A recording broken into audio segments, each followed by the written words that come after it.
Hello, people. I started the stream a little early, just in case people wanted to ask stuff, and I figured I would do the kind of intro, um, even when Aaron wasn't here yet, just to um, explain. Um, he should be joining in a few minutes. So, Aaron is a CRC pastor. Links in the description to his stuff. And he was on Paul's channel. He is involved with Abide. And I just found a lot of the stuff that he said to Paul very interesting. So I invited him to come on so we could talk about it. How are you doing, Aaron? Hi, Jacob. Doing well, thanks. I was just telling people why I invited you on, which is you said a lot of interesting things when you were talking with Paul, and Sandy agrees. Hello, how you doing? Doing okay, thanks. Thanks for having me on. You're quite welcome. We're very informal here, as the cat in the background should tell you. Okay. the and Jonathan actually lives in Grand Rapids. He says Jacob is collecting CRC ministers. I like to I like to be talking to people who actually know their stuff. And I really liked what you said to Paul about if I'm wrong, I'm a bad person. It takes a level of introspection. I think unfortunately, very few people seem to have to be able to even think and talk about like that possibility. And frankly, I know you didn't mean it this way, but for me, a big question I think you have to ask is, okay, do the people on the other side? I don't know if you've been following what's going on with the PCUSA. Yep. Their General Assembly. Yep. So for the audience, the PCUSA is having a General Assembly, which is basically the reverse of what happened at the CRC Synod, which is they're kicking out the conservatives. And I saw a video from Redeemed Zoomer. I don't know if you know who he is. I saw that video. Yep. Which made me think, oh my God, here we have our own woke, woke right. We have supposed theological conservatives who are doing precisely exactly everything I criticize the Better Together crowd for doing, including taking money from the outside to come in and try to change what is obviously the overwhelming majority of people's views in that church. So one thing I've tried to be absolutely clear about is I have zero permit. It's against my religion to trespass on the CRC. It is absolutely against my religion to trespass on the CRC. And if the CRC decided, they decided in 2022 to reaffirm penal substitutionary atonement, which for me is like, I think that's far worse than ordaining someone who's married in a homosexual relationship. If I may ask, what is your religion? I am Jewish. Okay. Conservative, Reform, or Orthodox? I am glad you know how to ask that. I refrain from calling myself an Orthodox Jew because I am not an observant Orthodox Jew. So I don't keep kosher. I don't do all of the things that an Orthodox Jew should, which at the same time, a lot of people misunderstand what that really means. because it's not like I am some sort of pariah. When I go to my synagogue, my rabbi is very happy to see me. You know, Okay.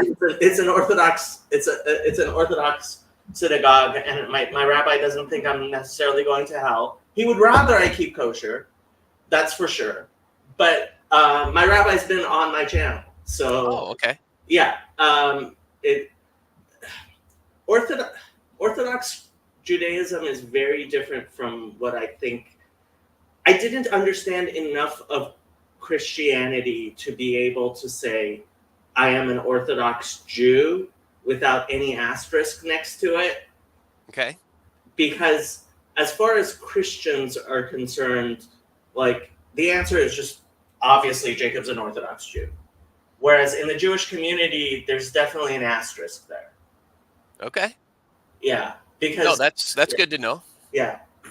So that means, are you related to Abraham and to David and to all of the prophets that I read about all the time? Kind of, sort of. So it's kind of funny. That is very funny because so a lot of Christians have an idea of Judaism being patrilineal descent. Okay. You may not, because obviously Timothy, his mom was Jewish, his father wasn't, and Paul circumcised him, and we definitely have matrilineal descent. Okay. But a lot of Christians also have this idea that is kind of anti-conversion to Judaism, which is and my matrilineal ancestor apparently came from Ireland. Oh. But like the rest of my family, my father's family still speaks Aramaic. Like we Really?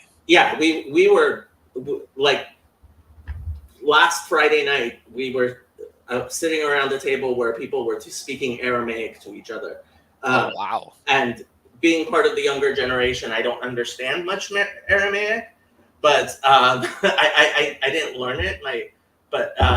And there aren't that many people who still speak Aramaic, but there were like one of my my sister's in-laws great uncle was telling jokes in Aramaic and having to translate, which was hilarious. Wow. Yeah. Wow, good for you guys. Wow, that's that sounds fascinating. So what do you think about all that? Or we can continue. I mean, if you have any questions, you may have noticed I have CRC pastors on my channel a lot. I am kind of collecting them. So if anything you're interested in, I invite people on my channel because I think they're interesting people who need to be heard more from. And I think you had a lot of interesting things to say. So wherever you want to take this conversation, I'm good with it. Okay. Well, I don't know very many people who are Jewish in their religion. So that's kind of interesting to me. I I know just a little bit about it from what I've read and stuff like that. I've taught world religions Sunday school classes here, and so I had to study enough so that I could be able to answer some questions and things like that. So I have a basic understanding of things, but not not not I have a lot of questions, so maybe put it that way. I would love to answer any questions you have, honestly. Did you have a chance to listen to, I think I sent you a link to, it was 5 hours long, so feel free to say no to Okay. When Cedric showed up to one of my Bible studies, it's one of the best conversations I've ever had on my channel. But it was 5 hours long, and I ended up doing a lot of Jacob's greatest hits. But please tell me. I did I did watch I think it was the first interview with Cedric, and I think it was like 2.5 hours long, and I think I got halfway through it Okay. um, before I had Yeah. other other priorities You mean you intervene. have a real life and you can't spend hours and hours watching? Well, when you have a congregation, you gotta prepare sermons for them, and you gotta visit them and answer phone calls and emails and all of that kind of stuff. And I have a wife as well, so Do you have she children? takes up some time. We don't have kids, Okay. um, but no, so yeah. There's other things going on that I try to listen and watch things when I can, but I don't always get through them all. So The funny thing is I can't even watch all the content on my own channel because I don't make all the content on my channel. There are other people who stream on my channel. oh, is So that right? I don't actually get to. There's too much content on my own channel for me to watch, much less like Paul Vanderclay's channel, and like we have a lot of channels in this corner, Okay.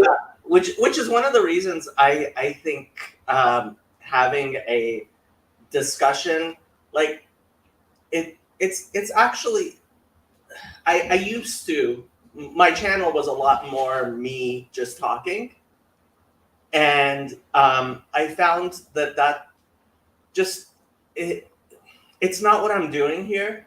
Like last night, five ended up being six of us. Six of us went to the beach to watch fireworks, and we're all people who met through this online community. And Okay. for me, that was and like the same stuff we do on here, but the fact we were doing it together on the beach watching fireworks on 4th of July was much more meaningful to me than making a video, even one of my better watched videos. Mm.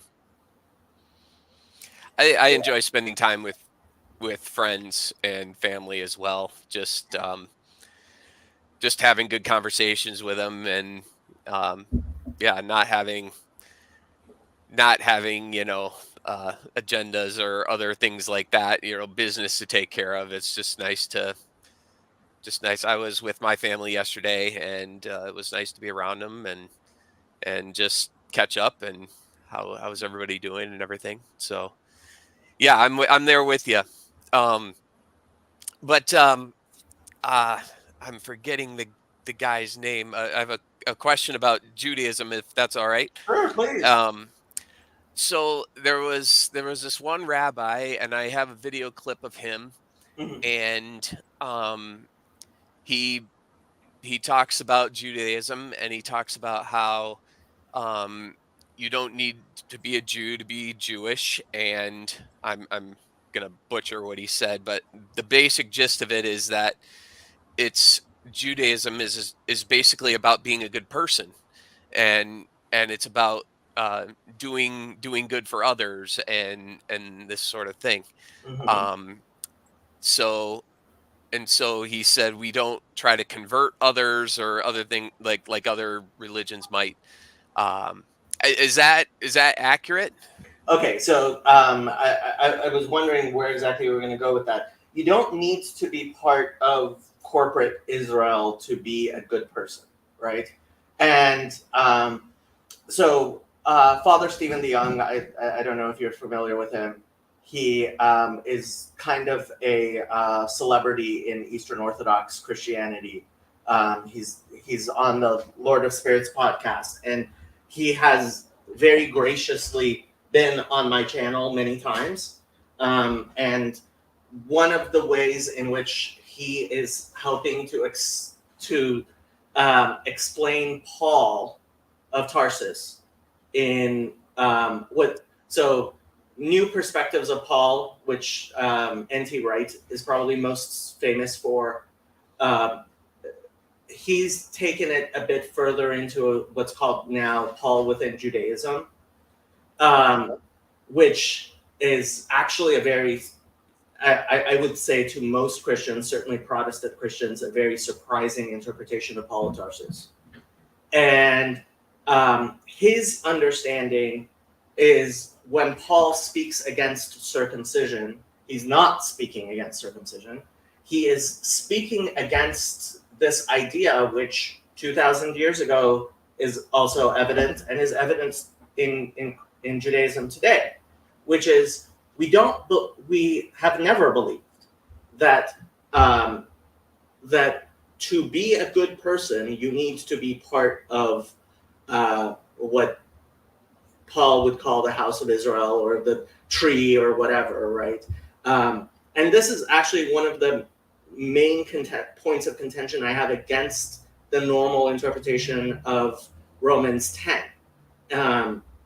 Is if Paul was saying what most Christians understand him to be saying, which is salvation, which is again a very Christian idea, belongs to people who are part of whatever that tree is, which he's describing the branches being grafted and ripped out of, right?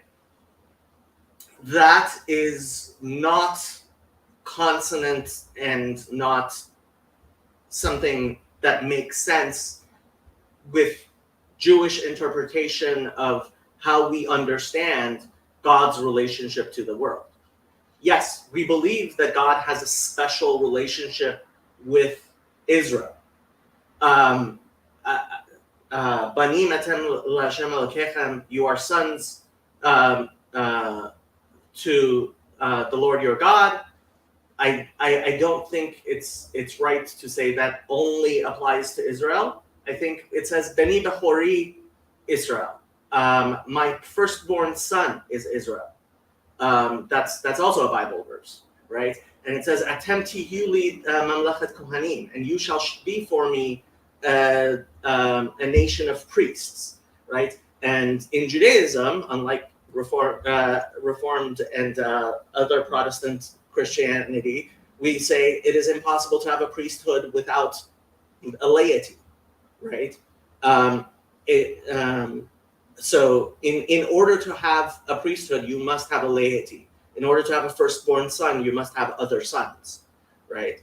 And so we have a concept, and which is very ancient, of people who are not Jewish, who have excellent relationships with God. Famously, Melchizedek, right? And there are many examples throughout the Hebrew Bible, right? And to say that, and frankly, I mean, this gets into interpretation of the New Testament, right? Because there are plenty of people who will agree with me in the interpretation of John in ripping the veil, right? That is symbolic of getting rid of the distinction between Israel and the Gentiles, and that is a reading you can have of Paul, where he says there is no Jew or Greek, man or woman, slave or free in Christ Jesus.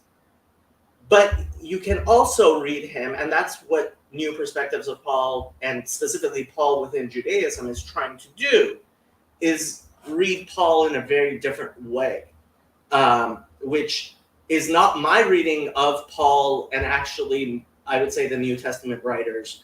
It is my reading of Jesus, which I realize it's pretty weird for an Orthodox Jew to have a reading of Jesus, but I do. So yeah, you're really going in really deep into precisely the discussions that we're having on my channel, including with Father. So the most popular video on my channel is when Father Stephen Young came on my channel the first time. We spoke for 3 hours, and that video has something around 2,400 watch hours, which is the equivalent of 800 people sitting there watching me and Father Stephen talk about Second Temple Judaism for 3 hours, which, as somebody like I have I have very little theological training. I went for a year to a remedial seminary in Jerusalem, but for me to have that type of audience is just shocking. But it's the weird. It may be one of the weird highlights of my life.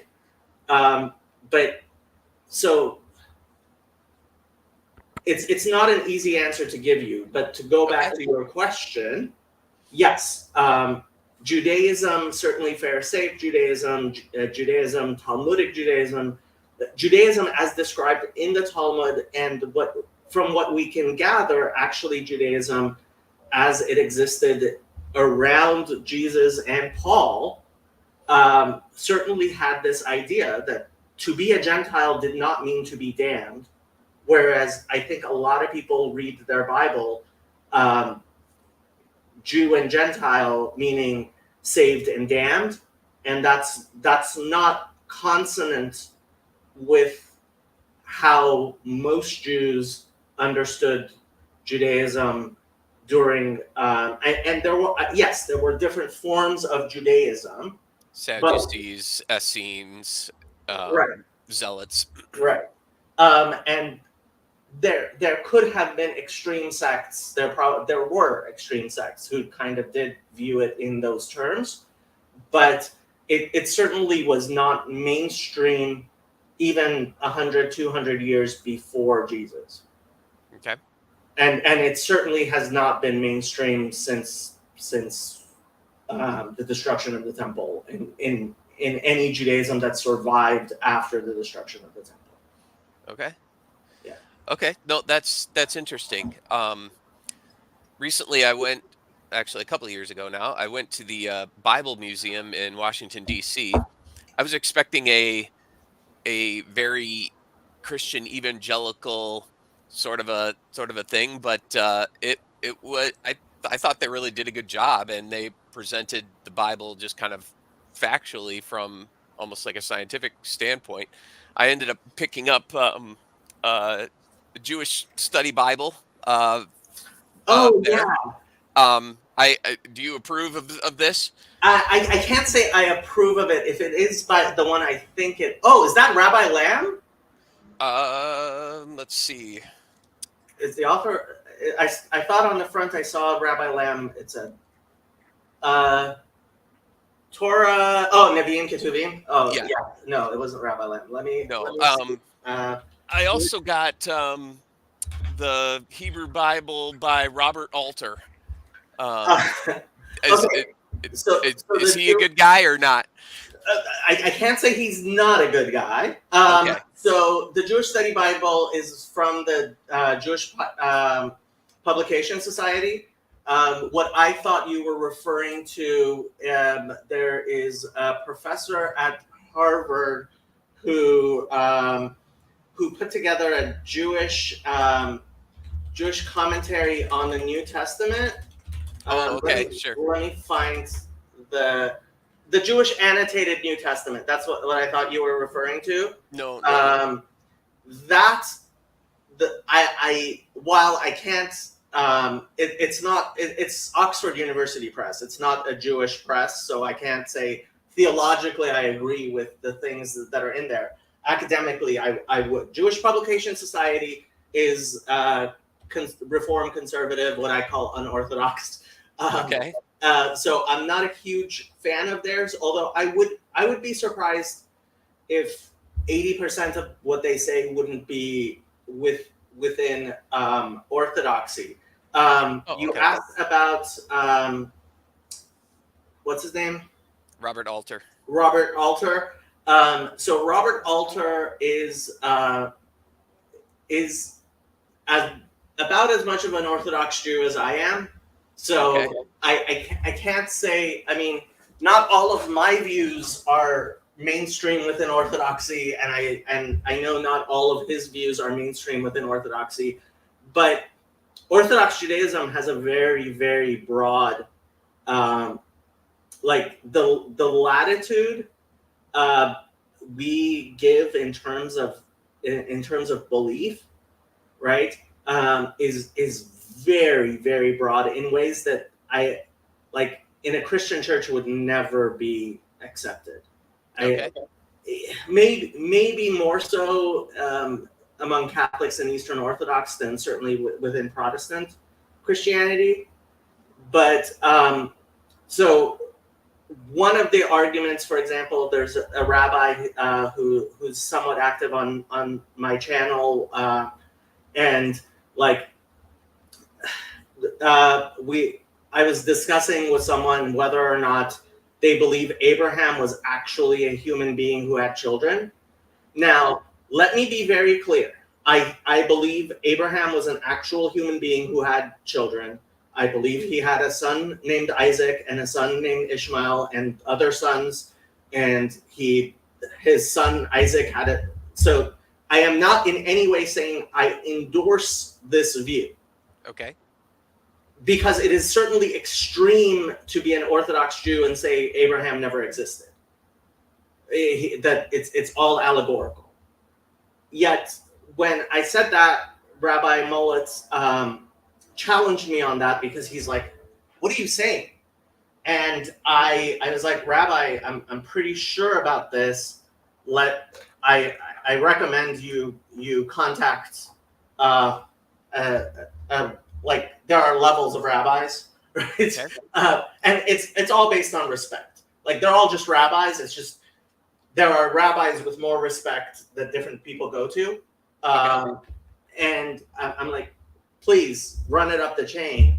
And he actually ran it up the chain to Rabbi Breitowitz, who is probably the most respected Orthodox rabbi, certainly one of them speaking in English, who's very involved on YouTube. And Rabbi Breitowitz actually said that he thinks I was correct in that somebody who believes Abraham is allegorical. And I have to say that, like, this is I am not endorsing this. It is not my belief. It is not a belief I would in any way, like, if I will argue with you against it. Yet, as I understand the contours of Orthodox Judaism, that belief would not put you outside of Orthodox Judaism. Okay. Which is, I mean, I'm guessing vast majority of Christians would be like, well, you don't believe in the Bible. So is Orthodox Judaism more defined by practice than belief? Definitely. There's no question. So, and this has been part of the thing. I mean, I don't know who the rabbi was, who you were talking about, who said you don't have to be a Jew. It's about what you do. The fact is, I would say that a Christian who, or let's say a Hindu, right? A Hindu who loves God as best he understands God, and which may include idolatry, unfortunately, but that's all they've ever known, and loves his neighbor and actually lives a good life is a better person than a Jew who has been taught all of Torah. And I mean, this is very consonant with what Paul is saying in Romans 1, 2, and 3, right? Depending on how you understand Romans 1, 2, and 3, right? So there is no, I mean, we believe that we have been given an extra measure of love by God through our ancestors, in that we have received a revelation of godliness that certainly someone living in rural India has not. That doesn't make me a better person than that person. In fact, it makes me somebody who has greater to those to whom much has been given. From those to whom much has been given, much will be required, right? It gives a higher measure of responsibility. And ultimately, it's not whether you have the correct beliefs, right? if you, God forbid, believe in Vishnu and like all of these pagan gods, you are certainly mistaken. But if I'm a murderer, like it doesn't matter to me. Like you're a murderer. Stop talking to me about your love of God. You know, you're a murderer. So Right. yeah, that's a very different way of viewing it. Okay. Do you believe in a like a final judgment of some kind and a heaven and a hell of some kind? Heaven and hell is a difficult thing to talk about. So I'll quote from Maimonides, paraphrase from Maimonides, where he talks about these things, chapters 11 and 12, at the end of his restatement of the Torah, the Mishneh Torah, which is his most authoritative and influential work. Um, he he says these things were not spelled out clearly in the Bible, and there's a discussion about these types of things, about the afterlife and how exactly it will be, between people who are learned scholars, and therefore anyone who claims to definitively know what will be is at best mistaken, and probably some sort of fool. So I don't know what will be. One of the 13 principles of Jewish faith, which again we get from Maimonides, is that we believe that God will punish according to a person's the evil that a person does, and he will reward according to the good that a person does. And so and how exactly that will be, see the end of Job, about asking too many questions about how exactly that will be, right? So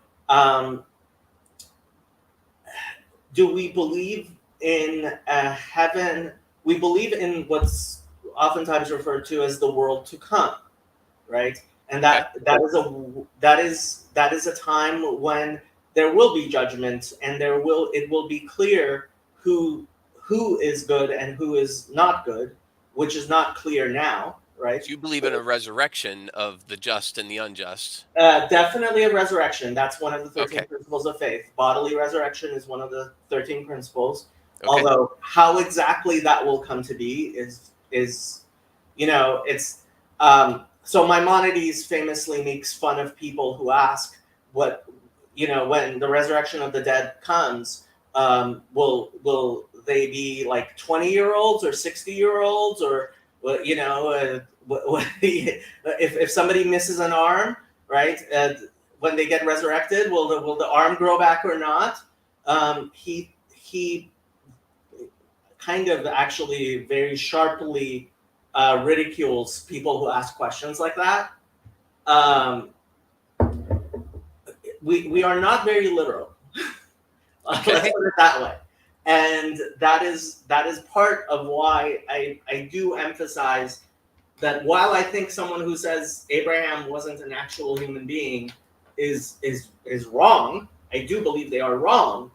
I don't believe that would place them outside of Orthodox Judaism. Okay. Right. If So somebody denies the resurrection of the dead, would they be outside Orthodox yes, Judaism? yes, that is one of the 13. One of the 13 principles of faith is bodily resurrection of the dead. What that means, though, is not is we don't get. So I was very interested to find Christians who are premillennial, amillennial, and postmillennial, Oh, because yeah. it's like, wow, you're going really deep, right? On things we don't even discuss, right? Okay. um, and So if yeah, I'm yeah. sorry, if I going back to these 13 principles of faith, if I wanted to find them, what would I Google? 13 principles of Jewish faith. Just okay, of Yeah, Jewish faith. All right. yeah. It is so they are Okay. derived from a not very long text by Maimonides. Maimonides lived about 1,000 years ago, and over the past 800 years, they've become, well, until 300 years ago. From 800 years ago to 300 years ago, they were pretty universally accepted as a kind of statement of what the contours of Jewish belief are. About 300 years ago is when Reform reared its ugly head, and they since that time, the 13 principles have become kind of a border between Orthodox Judaism and unorthodox Judaism. Okay. Yeah. And that unorthodox would include conservative Judaism, correct? Yeah, conservative, Reform, Reconstructionist. Yeah. Okay. Basically, orthodoxy is to the degree that it's defined by anything outside of. I mean, some people will simply say we don't have definitions. Some people will reject things like the 13 Principles of Faith as kind of a Christian, and it was very controversial for a long time because there were rabbis who were very opposed to this type of definition of Judaism. Okay. And Reform claims, because of that, to actually be, continuing that thing. But as a response to Reform, and I have to say, like, Reform Jews will not admit it, but Reform Judaism named itself after the Protestant Reformation. Okay. Yeah, they. So if you're trying to compare Christianity to Judaism, the 13 Principles of Jewish faith probably is the best definition of Orthodox Judaism you're going to get. That is very helpful. I'm putting it on my list to look up because I have documents on what I learn from different religious groups, and I have one on Judaism. I'm putting that in there so that I can look it up and continue to understand things a little better. So, my recommendation to Christians who want to understand Judaism a little bit better, you can look up just the 13 Principles in Wikipedia as an article on the 13 Principles.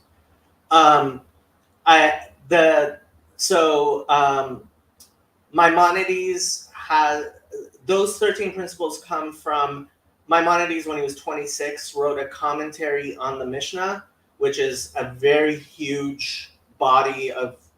It is what the core of what we would refer to as the oral law, and he wrote a commentary on the entirety of the Mishnah when he was 26, which, I mean, it's amazing. Anybody could do that, but there's one particular chapter 10 of the Tractate Sanhedrin, which is kind of defines who is within and outside of Orthodox Judaism, and so there he wrote a long preface to his commentary to chapter 10 of Sanhedrin.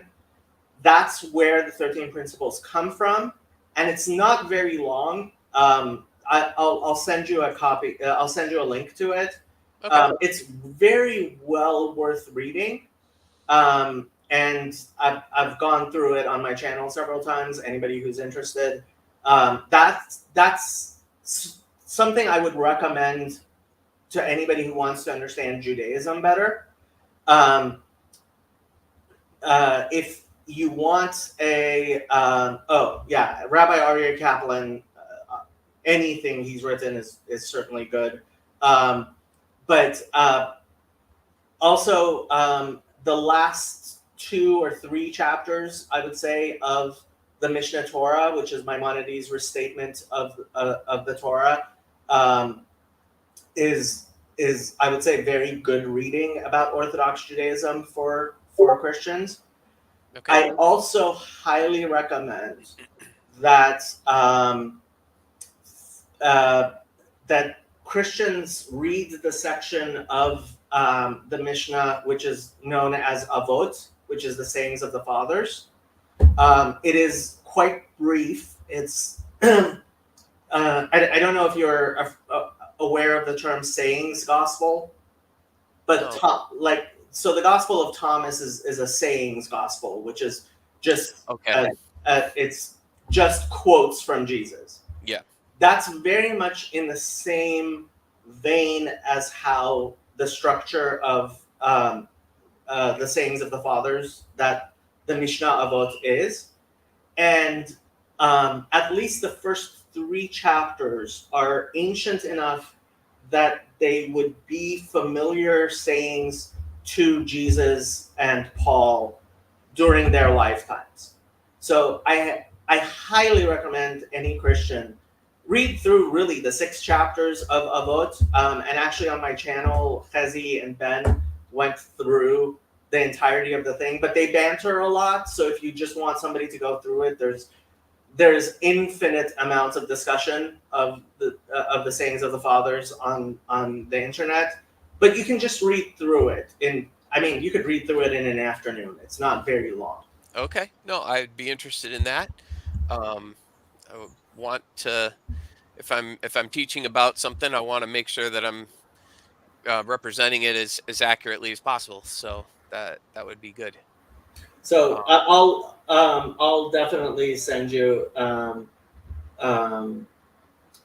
you call it. I'll send you these after we finish the stream. okay, Um, sure. yeah. Um, so who is who is Jesus of Nazareth? How do you understand that person? I'm assuming you believe that he existed, that he was a real person. So okay. Officially, for a good 1,000 years, the Jewish position has been we have no beliefs whatsoever on Jesus. And that was with good reason because we were afraid of getting killed. um, the Talmud mentions actually several, I would say, Jesuses. Um, it's not very clear.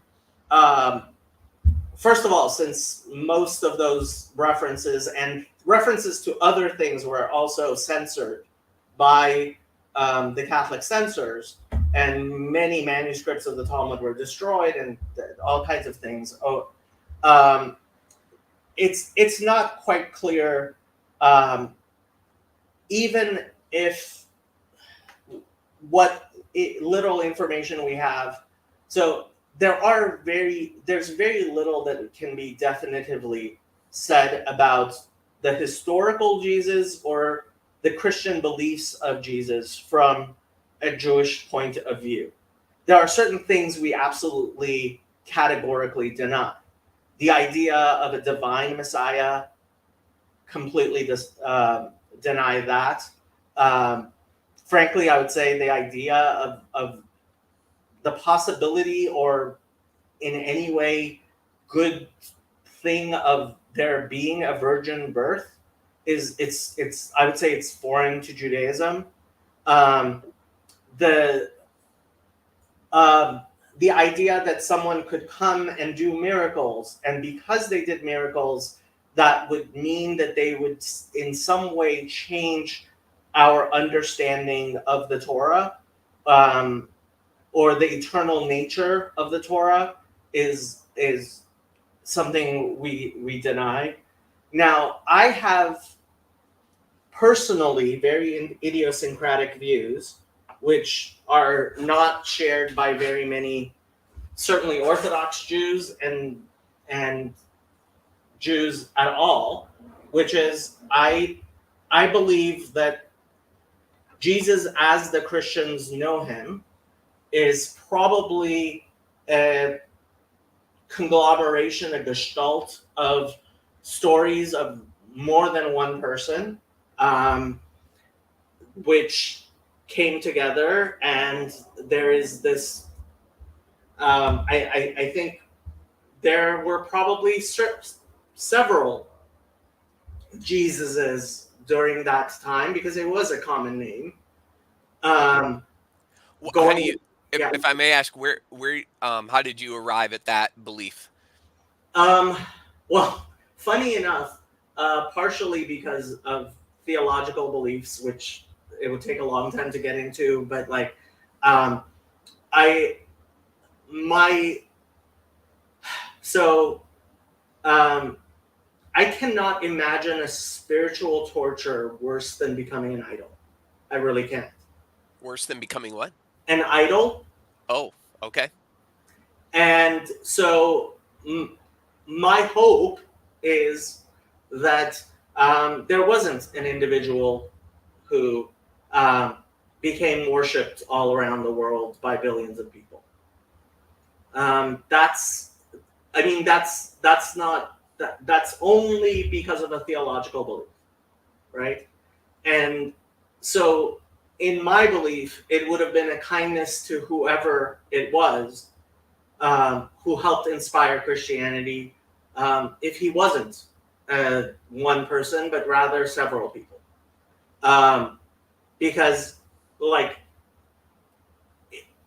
if you take it from my point of view, that the Trinity is blasphemous, I honestly can't think of anything that could happen to anything I could do that would be worse than to incite a large cult of people to worship me, right?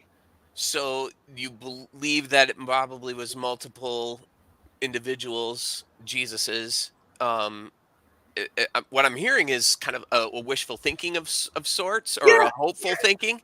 a hopeful So thinking. not based on certain Well, facts or evidence or anything. well, I want to lay my theological motivations bare before Okay. but I also think when you look at the evidence of the historical Jesus, I actually think there's, I mean, in Acts 5, for example, Gamliel talks about Jesus the Galilean, right? And I mean, what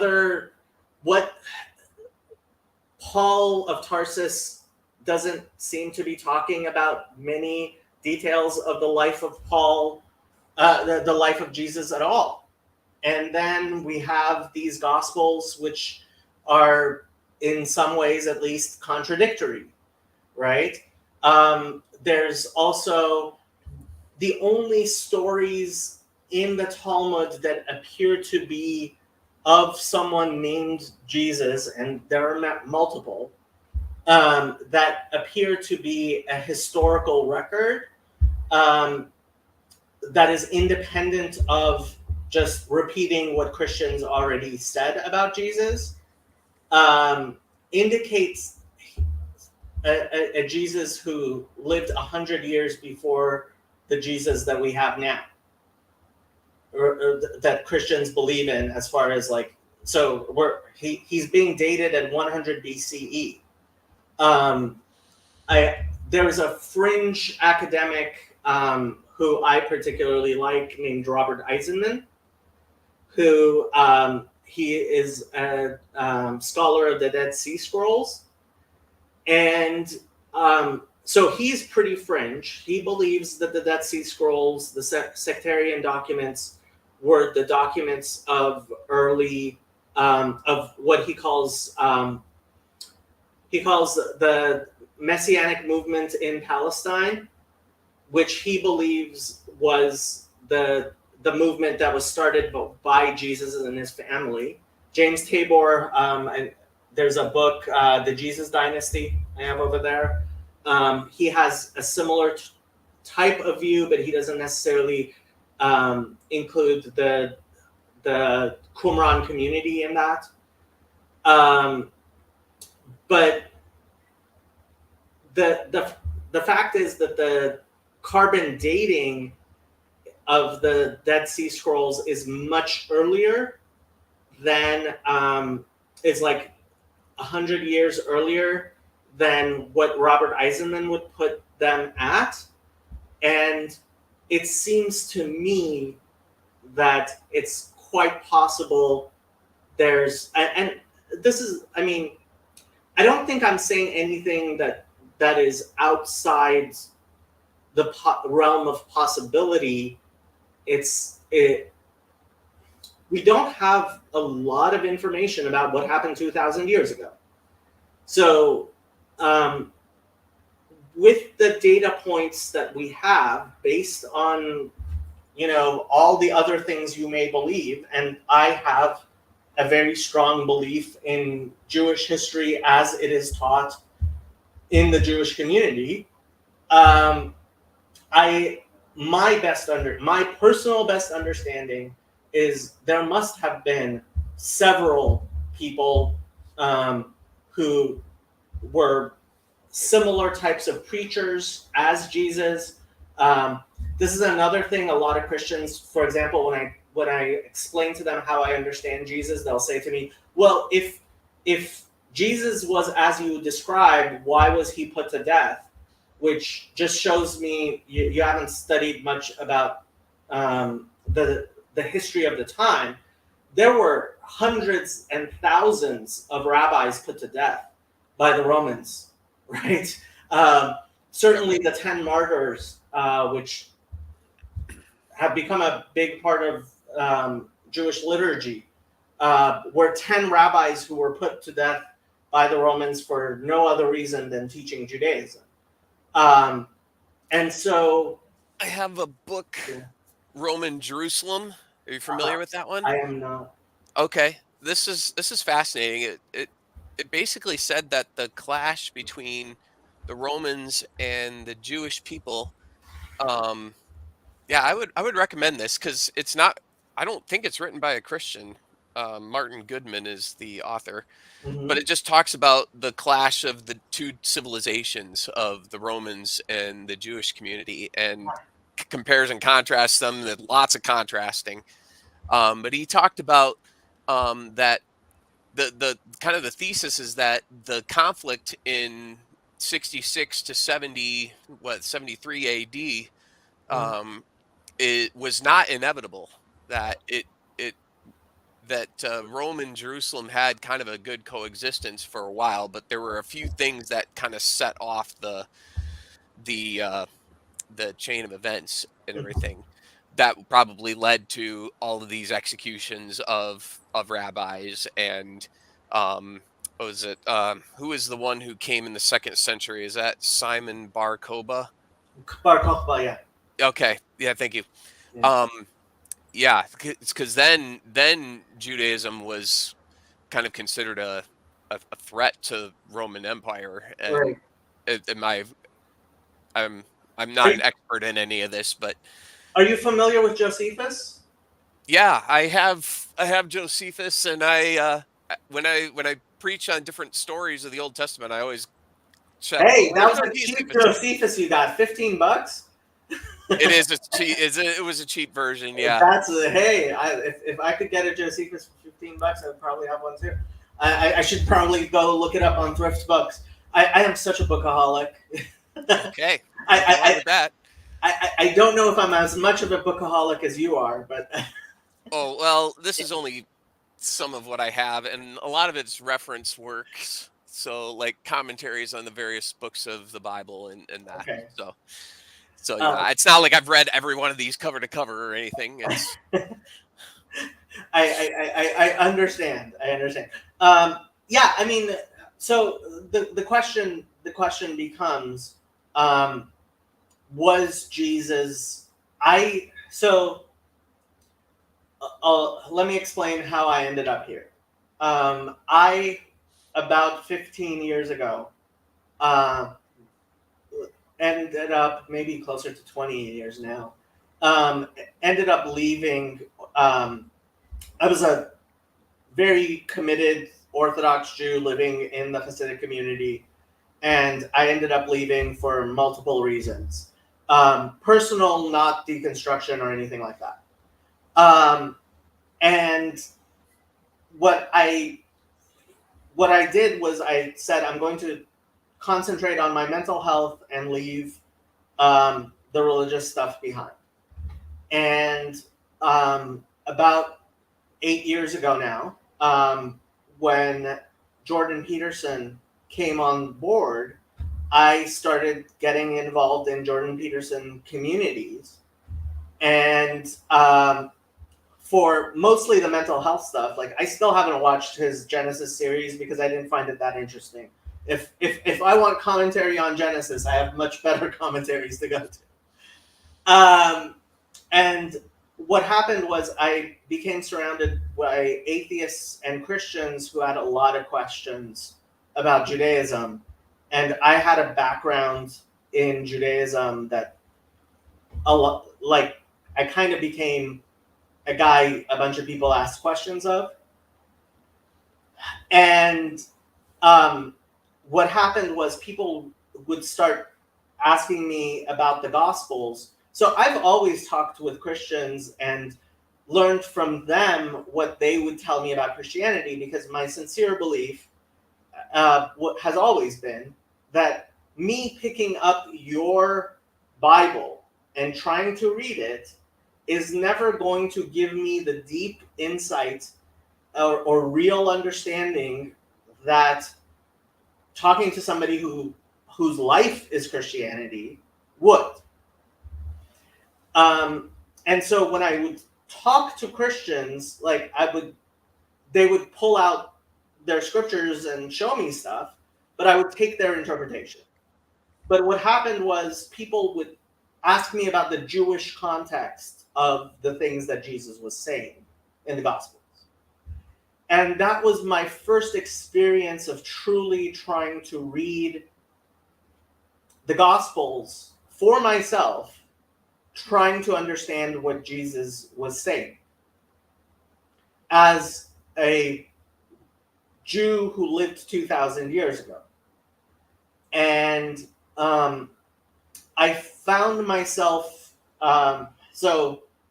James Tabor puts it much more poetically than I do. He says, when you're reading the Gospels, you can see the stones of a Judaism shining below the waters like you would at a river, right? There's these shining stones beneath the water where you can see a Jesus, a Jewish Jesus, and Jesus the Jew by Vermesh is his name, Geza Vermesh, right? This was this recovering of the historical Jesus, which mostly has been done over the past 100 years, right? I didn't know about the scholarship, stuff like that. All I saw was somebody who seemed to be a deeply knowledgeable Jew about Judaism in ways that I really have almost never found among Christians. With what I describe as crayon all over what he has to say, in the form of the commentary of the Gospels and things. I found a Jesus who was deeply Talmudic, right? And obviously the Talmud, the Babylonian Talmud is like 500 years after Jesus. I don't mean that he was quoting the Talmud. I mean that he was speaking in the manner of the rabbis of the Talmud with the type of things that, Gamliel is one of the four fathers of the Talmud, right? Jesus was speaking in a way that was deeply Talmudic, right? To the point where, some of the stuff just, for example, there's the part about the washing of the hands, right? Where some scribes come and say, Why do your disciples break the tradition of the elders? They do not wash their hands before they eat. exactly. And I read Jesus's answer, and I'm like, what's he saying there, right? So I went and looked up the verse in Isaiah he quotes in Hebrew, and it was like, wow, he just cut them to the core, not in the way Christians think. Because he says anshe melumada, right? And the term melumada means someone who is deeply steeped in study, right? And he's saying, as I understand him, he's saying, dude, these people who don't know any better are here listening to me preach, and you came here and you're embarrassing them. Like, you think you understand? You think you are holding up Torah? Like, you're it would be a cut. It would be a deep cut that they would understand, and I would say probably not. The people around Jesus probably would not, right? Yeah, his response, Isaiah was right when he prophesied about you. These people honor me with their lips, but their hearts are far from me. They worship me in vain. Their teachings are but rules taught by men. Yeah, Um, rules taught by men is anshe melomada. okay. Yeah, and it's I would not translate it as rules taught by men, Okay. but That's the um, NIV, so yeah, I mean, I can actually look up the Hebrew and we can go through it, but it as I understood him, he was saying, dude, he wasn't like saying, no, it's good that they're not washing their hands. He was saying, the way you're going about this is not like you're not doing, you're not acting like someone who actually like loves God and loves his neighbor and follows the Torah. Like, you're nitpicking, right? Like, how dare you, like, to embarrass these people this way, right? Like, and frankly, I mean, if somebody did that today in a synagogue, right?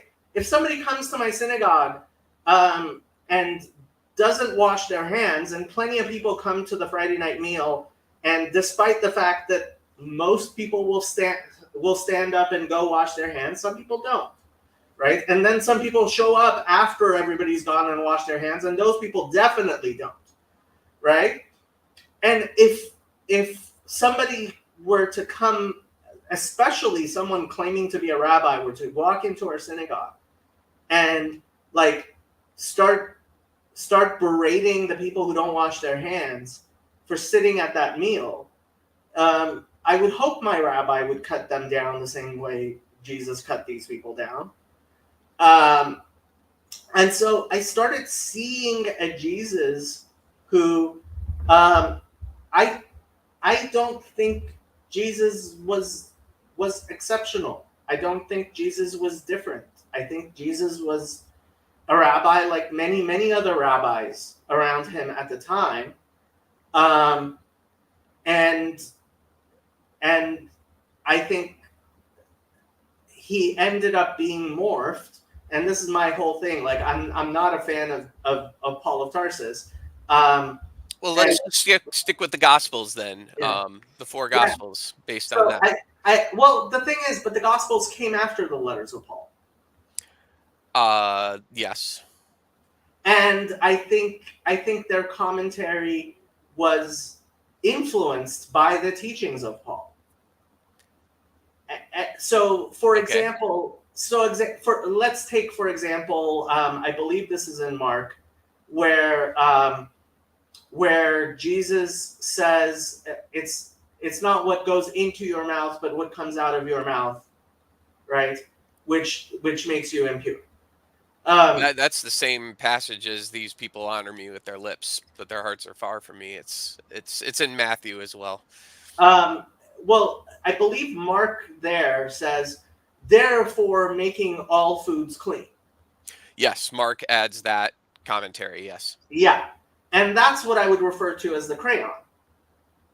Okay. Because I think that is an interpretation, and I would say it's an interpretation via Paul, because Mark was trying to pass on a Pauline gospel of which, when you look in Acts, obviously, if that was Jesus' message, that all foods are clean, that's not how Peter understood that during the life of Jesus, right? And so I am deconstructing, I mean, much as the Jesus Seminar did and Bart Ehrman does and other, I am trying to discover a Jesus underneath,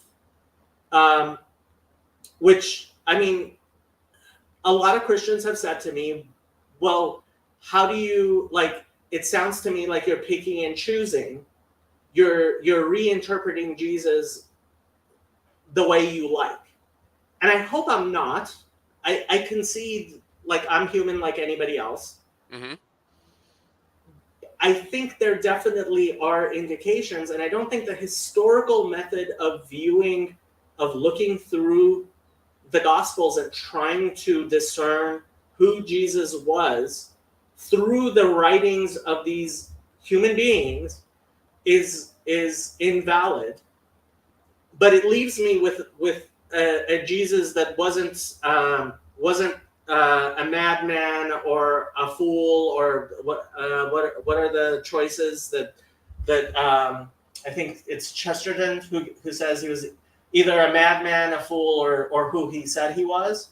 I know that from C.S. Lewis, but C.S. Lewis, maybe, yeah.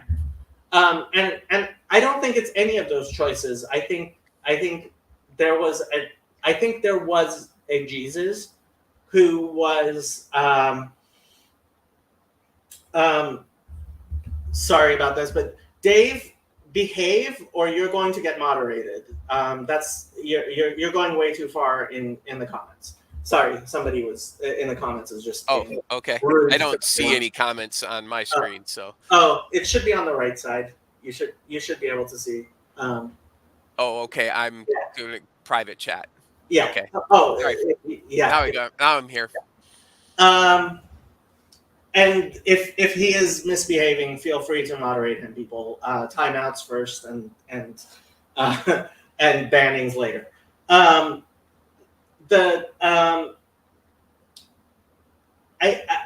think. Well, my understanding is very much like Rabbi Skobach, who's also on YouTube and an actual Jewish rabbi who knows what he's talking about. My understanding is that there was a Jesus who was a rabbi and who was teaching basically Judaism, who probably believed wrongly that he could have been the Messiah, and that's not news.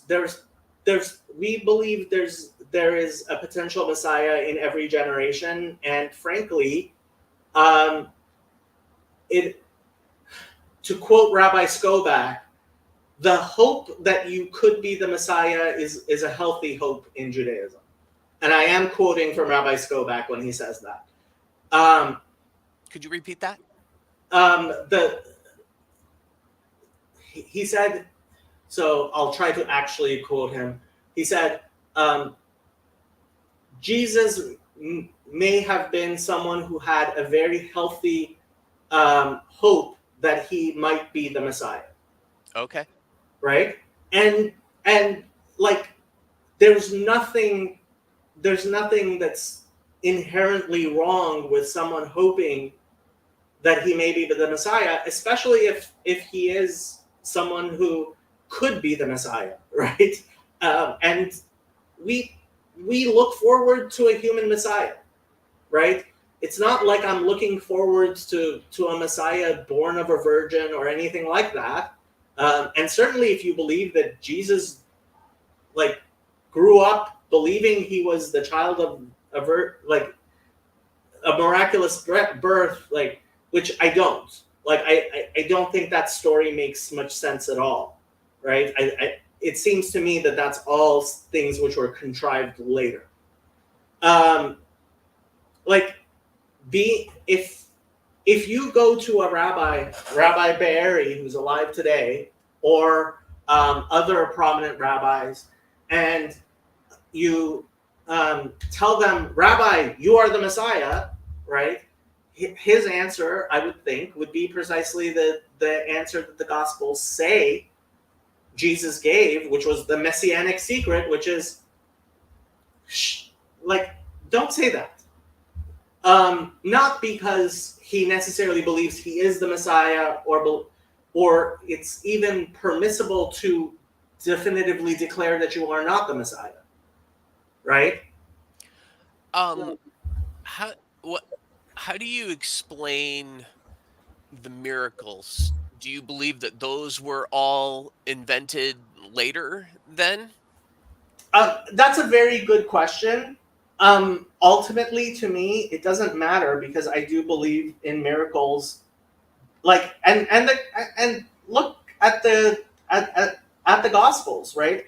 There are miracles which are done by people who don't believe in Jesus' name, and there are miracles which are done not by not by Simon Magus or whoever, right? So miracles don't prove much in Judaism. See Deuteronomy 13, right? So whether or not he did the miracles, I'm not anti-miracles. Okay. I believe miracles happen, and I believe magic is real. But walking on water probably didn't happen. I don't know. It may have happened. And actually, there's a Okay. story in the Talmud of someone misusing the holy name to do miracles like that. Whether or not that's referring to Jesus, that many people think that it is, but it doesn't matter. Okay, you walked on water. Does that mean that I'm suddenly going to change my beliefs in God? Let's say, I mean, Aaron, let's say you saw somebody walking on water, actually saw someone walking on water. Okay. Does does that prove that you should go join his church and that he is God? Well, I guess if you consider what Matthew 24 says about Jesus saying that there will be false Christs and false prophets that will come and will perform great signs and miracles to deceive even the elect, if that were possible. Um, yeah. Um, so I could see something, miracles happening in by counterfeit Christs of some kind. Yeah. So what does it matter if the miracles happened or not? This has been one of the big things that I always tell Paul Vanderklay. For me, the thing that negates the resurrection and the incarnation is the ascension. It negates it. Yeah. I'm not Let's following you. What's the point of an incarnation and a resurrection 2000 years ago merely to be followed by uh, an ascension? Like, what does, let's say the incarnation happened and the resurrection happened, right? Which I don't believe either one. Um, after the ascension of Jesus, I'm someone who lives after the ascension of Jesus. How is that any different from someone who lived before the incarnation of Jesus? Like, why would that impact my life? The ascension, No, the incarnation, and the incarnation and the resurrection. resurrection, given that there was an ascension. Like, where's Jesus? If Jesus came and had some gefilte fish with me, right? And this is a resurrected person, but like this is somebody who was resurrected 2,000 years ago. I have news for you. Like, it shouldn't be too much news because there are other resurrections in your Bible, and there's resurrections in my Bible, right? Elisha resurrected the little boy. Like, so, like, what? Once you have an ascended Jesus, once Jesus ascends to wherever you believe he ascended to, like, what's the point? I guess I see the ascension as a part of him expanding his reign beyond just the local area where he stands as a human being. And when you ascend into heaven, he is, per the Apostles' Creed, you ascended to the Father's right hand, and therefore God rules all things through him, so that he has an almighty power now that he has ascended. So Um, why did he need to be incarnated? why did he need to be incarnated? Yeah, so like I Per the have Heidelberg Catechism. no, hold on.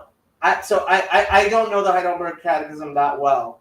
I don't know if I'm asking you the like actual questions from the Heidelberg Catechism.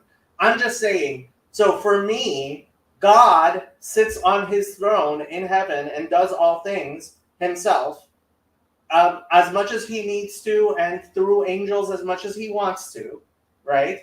I do believe in a divine council and angels and all that. Okay. But ultimately, right, like, God is in his own throne room. Why do I need this story of like supposed something about God's essence? Like, and again, this is where the Trinity completely falls apart for me, right? Like, the idea that Jesus needs to be incarnated. So the idea that God is represented by human beings in God's image on earth, that's not Christianity, that's Genesis 1. Right? Genesis 1 says human beings were created in God's image. We represent God on earth, right? Okay. So I have no problem with that. Christianity has this idea that God, in some manner, God forbid, like, descended, as if that's possible, into human form, was crucified, was resurrected, just for an ascension which completely nullifies everything that you just told me was so great. Like, for the early Christians, I understand why it was so important. Like, here, like, Jesus is God being represented here, right? That I understand for somebody who, like Paul, believed Jesus lived during his lifetime.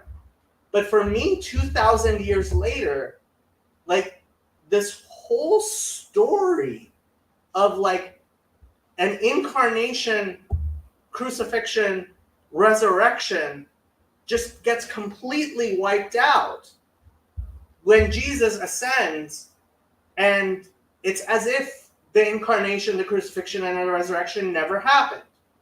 So what you're saying is that Jesus should have never ascended. He should have continued to walk the earth as a resurrected human being for 2,000 years. Well, until I mean, and you believe he's going to come back, Yep. right? And that's like really the problem I have with Christianity is like, what does, like, let's say I believed everything you're telling me happened, right? There was a virgin birth. There was, like, how does that, after the ascension of Jesus, how does that in any way impact how I should live as a Jew, should live my life after the ascension as before the incarnation. So the missing element that needs to be brought up from a Christian standpoint would be the Holy Spirit, where Jesus said, it's actually good that I'm going away because if I don't go, then the counselor will not come, which is the Holy Spirit. So Um, so the Holy Spirit was not available before the incarnation? Not poured out in fullness like as in Acts 2. So I mean, occasional here and there, that kind of thing, spirit activity. It says the Spirit of God came upon Samson, and for example, and some other cases, um, but now poured out in his fullness. This is why Paul can say we are the body of Christ and other things like that. So there's this mystical union that Christians are said to have. Okay, I'm going off of Paul here, so forgive me, but Hey, I like to no. try to work within somebody's framework as much as I can. But in the Christian understanding, um, or at least in my understanding of Christianity, um, by the Holy Spirit, I am united to Christ. So to the point where His story is my story. I did a sermon series once called "You Were There," Mhm. and how when Paul describes Jesus, it's like we were resurrected with him and we are seated with him in the heavenly places in Christ Jesus, to the point where by the Spirit I am united to Christ in such a way that my sins are paid for because he paid for them. My righteousness is his because I am a part of him. As it says in the Heidelberg Catechism, I am flesh of his flesh and bone of his bone.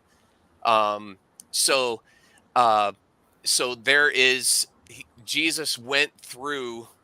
He lived the perfect life for me, died, paying for my sins entirely, rose again so that I would be resurrected, and ascends to the right hand of the Father in heaven, where he now rules all things, and I share in that. So that had to happen so that I could share in it by the power of the Holy Spirit. Okay. I don't know if I'm answering your question Yes. or not. No. So you are. Okay. So if that were true, Okay. if Christians actually were were in a qualitative manner less sinful, and like if I actually saw Christians through their baptism, and or even through, like, let's say the charismatics, like somebody starts speaking is slain in the Spirit, and then afterwards I see, wow, this person is just so much more holy than other human beings, that would actually like say something to me. I don't. I mean, I don't think that's ever been borne out by any church in any way. Like, I don't see Christians being that much better people, less sinful than everybody else. Not even in comparison to like Hindus, much less Muslims, and like if one branch of Christianity really showed that sanctification that you're describing, that fullness of the Holy Spirit being poured out on their congregations in the way you're talking, then that might actually be like credible. But I'm living in a world where I see lots of Christians and none of them exemplify that. Even the Mormons, who come closer than I would say anybody else. Yes. So that and that raises a good point, something that I've mentioned in my congregation and something that convicts me personally too. Um, is that when we fail to bear when we fail to live like Christ while we bear the name of Christ, that's not just being that's not just being a not nice person. That's blasphemy. And as Paul quotes in Romans 2, God's name is blasphemed among the Gentiles because of you. Um, you know, I think that's a quote from, I believe it's Isaiah, or maybe it's Jeremiah. I Not forget sure. which one. Um, but he quotes one of the prophets, um, referring to people who say that they're believers and are acting otherwise, and and uh, and that is a violation of the third commandment. I don't know. Do we number the commandments the same way? Actually, we would say that's probably the fourth commandment. So first commandment is I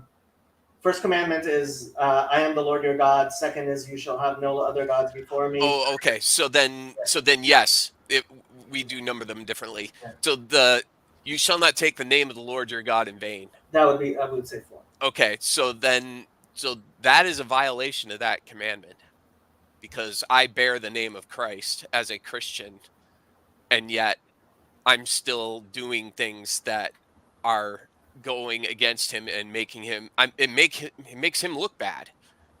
Oh, As maybe you were right. Maybe it is the third. I forget. Sabbath comes first, or no, no, vain. you were right. Okay, okay. It's Sabbath is no other first. gods, no images, and then not my name in vain, then Oh, Sabbath. oh, okay. So we are numbering them the same. Okay. Yep. Okay. So yeah, I mean, like this. So my question again becomes like, you're telling me like, look, the Christian hope of 2,000 years ago makes a lot of sense to me, partially because the Hasidic community that I was involved in.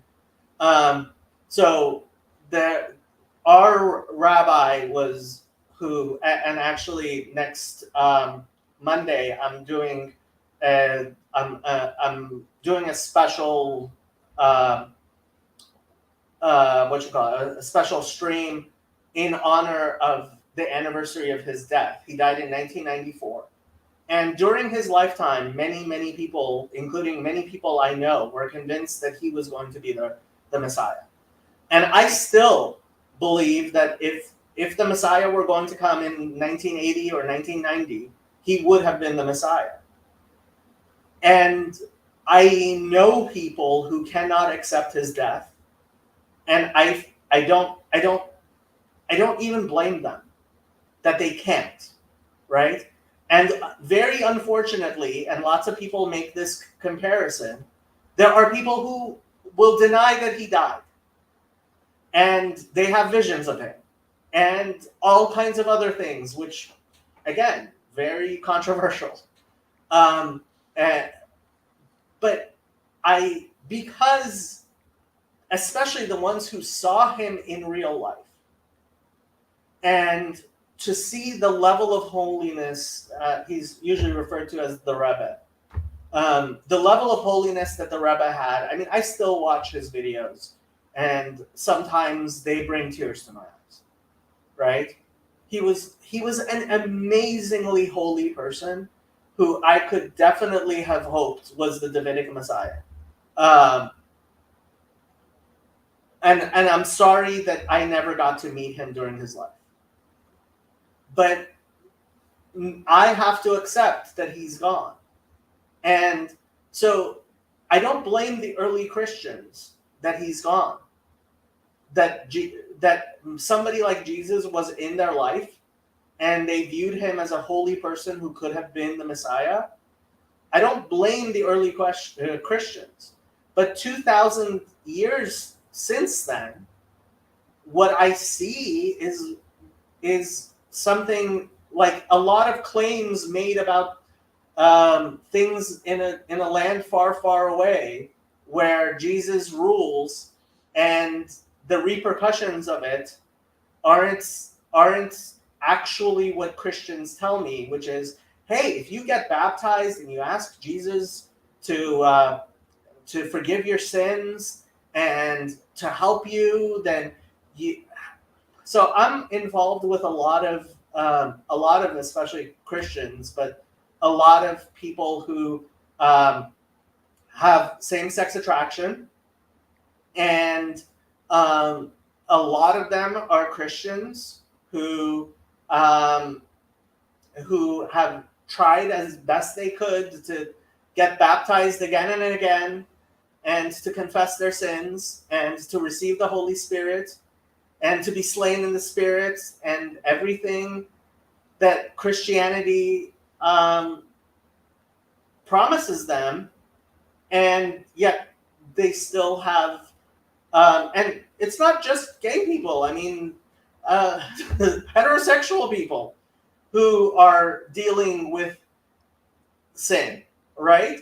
Yep. And like Christian pastors are selling them false coin when they tell them, Yep.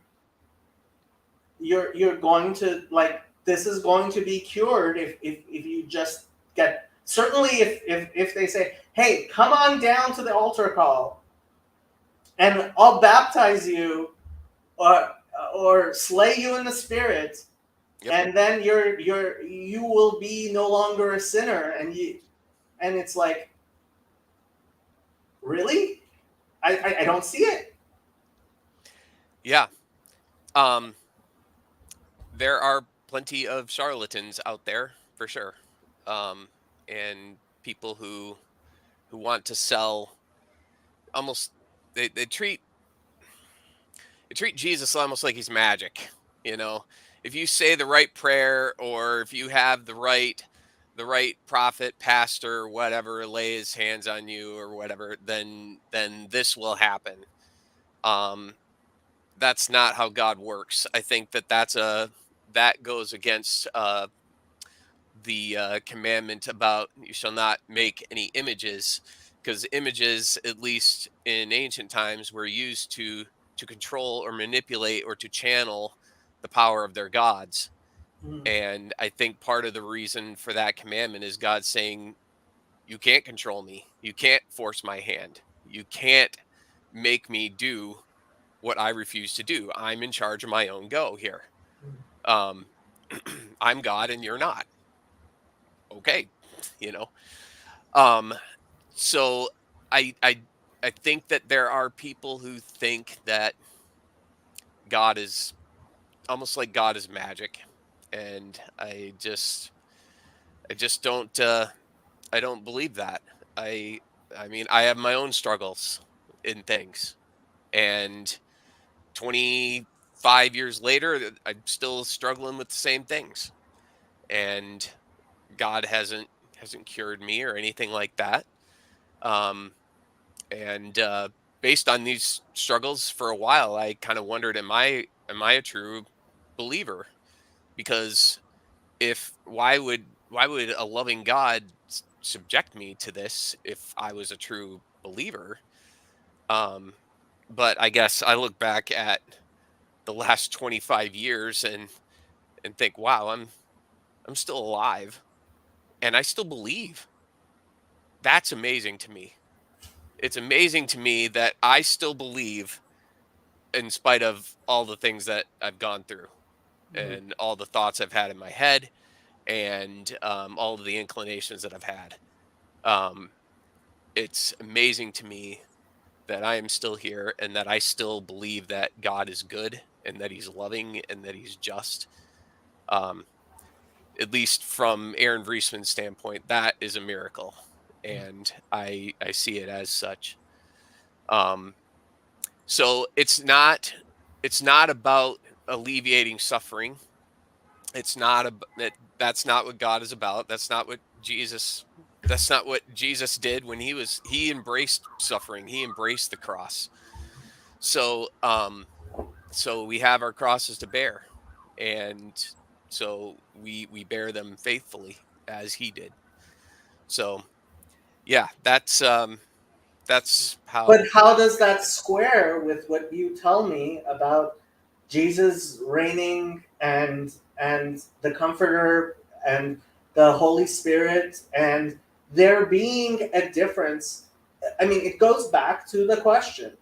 You tell me that the incarnation was something that fundamentally changed creation, that the crucifixion is something that fundamentally changed creation, that the resurrection fundamentally changed creation, and then the um,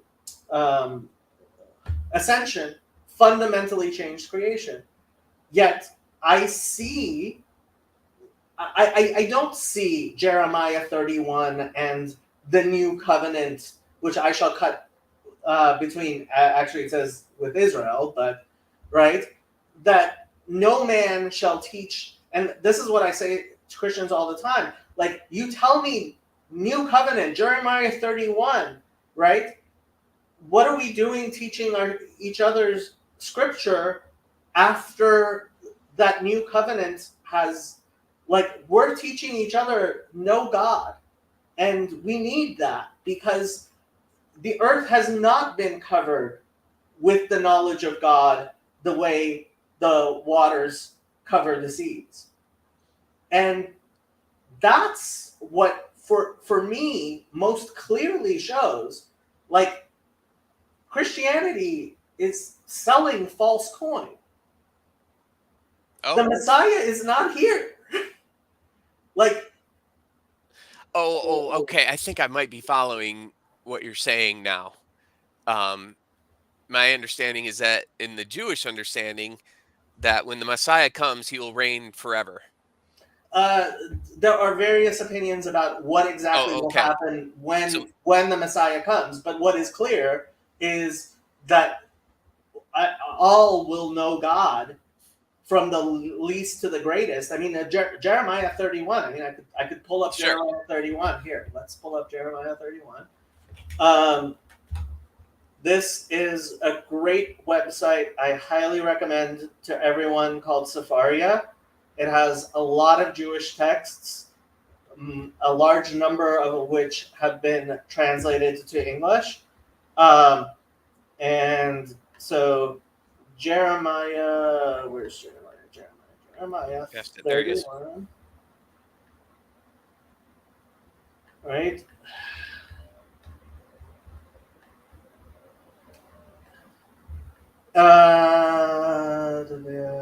Okay. Behold, days are coming, says the Lord, when I will make a new covenant with the house of Israel and with the house of Yehuda. Not according to the covenant that I made with their fathers in the day that I took them by the hand to bring them out of the land of Egypt. This is the Koran translation. Probably should change it, but whatever.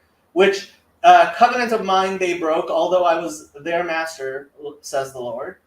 But this shall be the covenant that I will make with the house of Israel after those days. Everybody can see? Yeah, just making sure.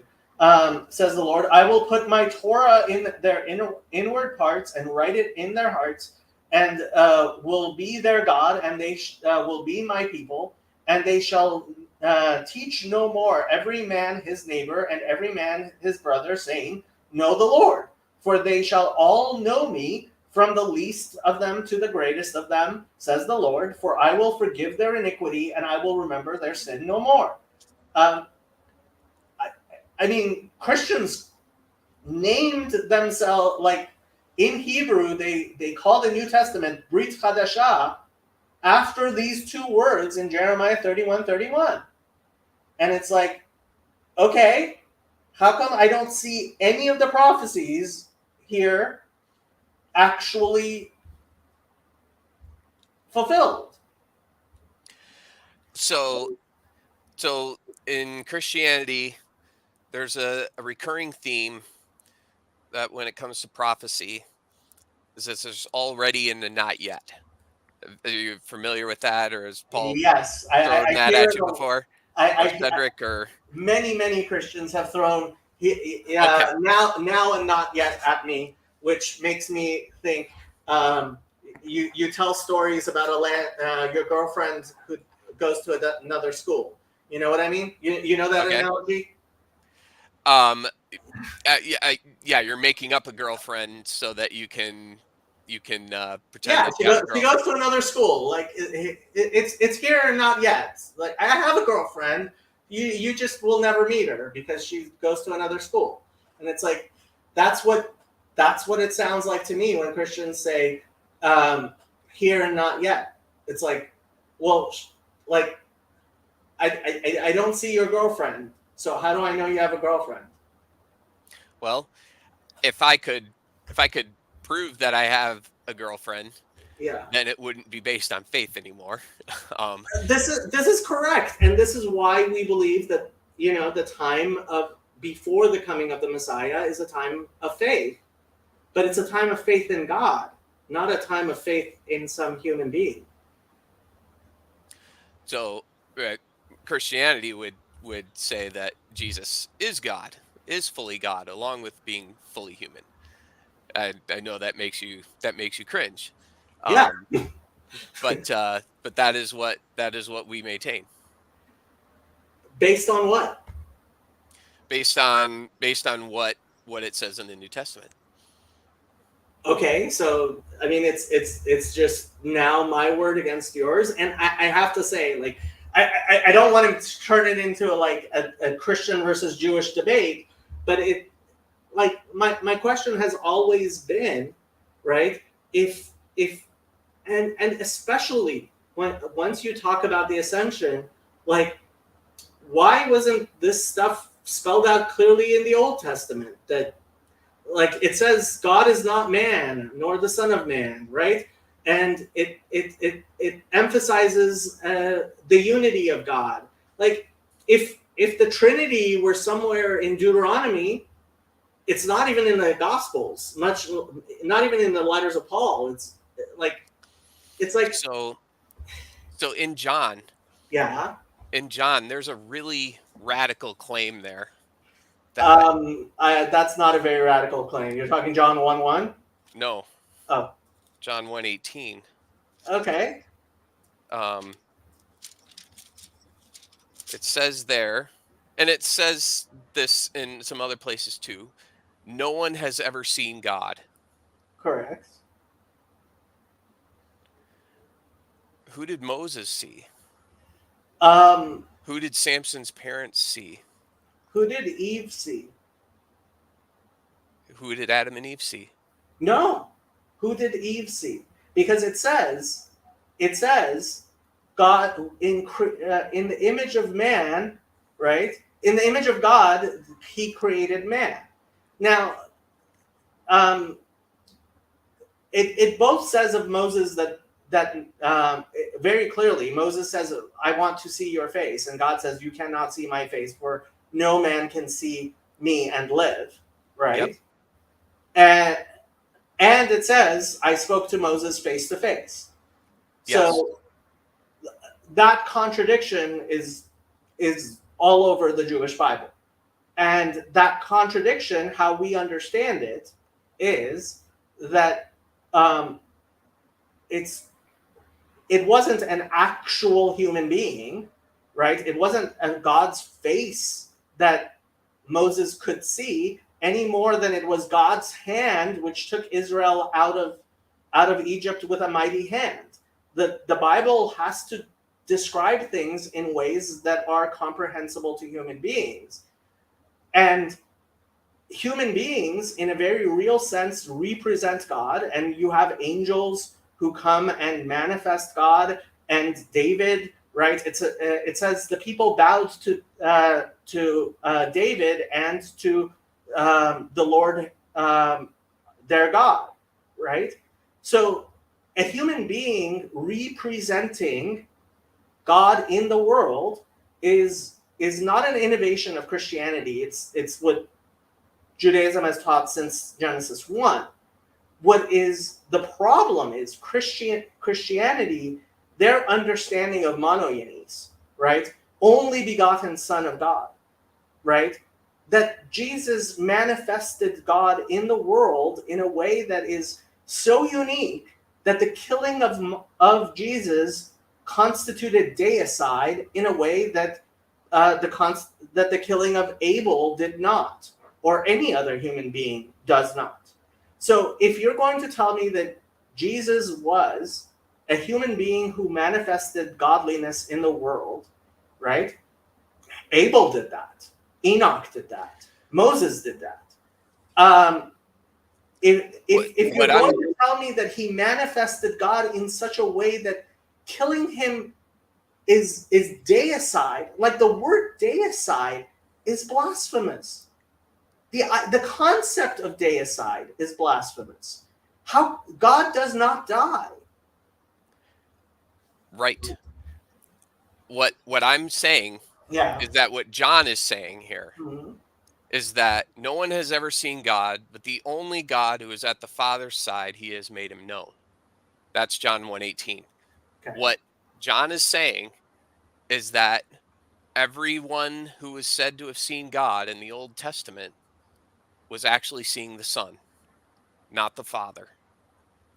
Eastern Orthodox say all the theophanies in the Old Testament were Jesus. Yes. Yeah. And that's what John is claiming there. So there's a problem. You either have to say that the sightings of God in the Old Testament were not actually God, that there was some sort of messenger representing God, Mhm. even though it says that God spoke to Moses face to face as a man speaks to his friend. You have to get around that somehow. The same Bible says Moses asked to see God's face and was told by God, "You cannot see my face." Yeah. Right. So, like, if it's as clearly, oh, actual God, then why didn't Jesus just show up? Like, what's that story doing? Well, we kind of have a problem here where we could be giving fodder for the atheists in the audience who would say that your Bible contradicts itself. Um, Right, and I understand that, but my understanding remains that, and the Talmud says this, and that the Bible is not the type of fundamentalist. Like, I don't believe in the atheist God either. I don't believe that God can have a hand or a body or a face or anything like that. I I believe that since the very beginning, the people who wrote the Bible understood that there can be representations of God through angels, through different ways, but all of those fail to contain God. So the analogy I make is in the Jewish understanding of God, right? There was a temple just like all the other Near East places had a temple.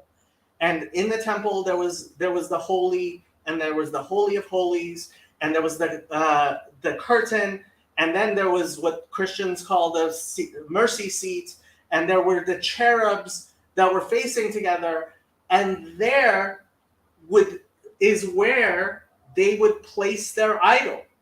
And the Jewish conception was that we have all of these trappings, but on that mercy seat, there is nothing.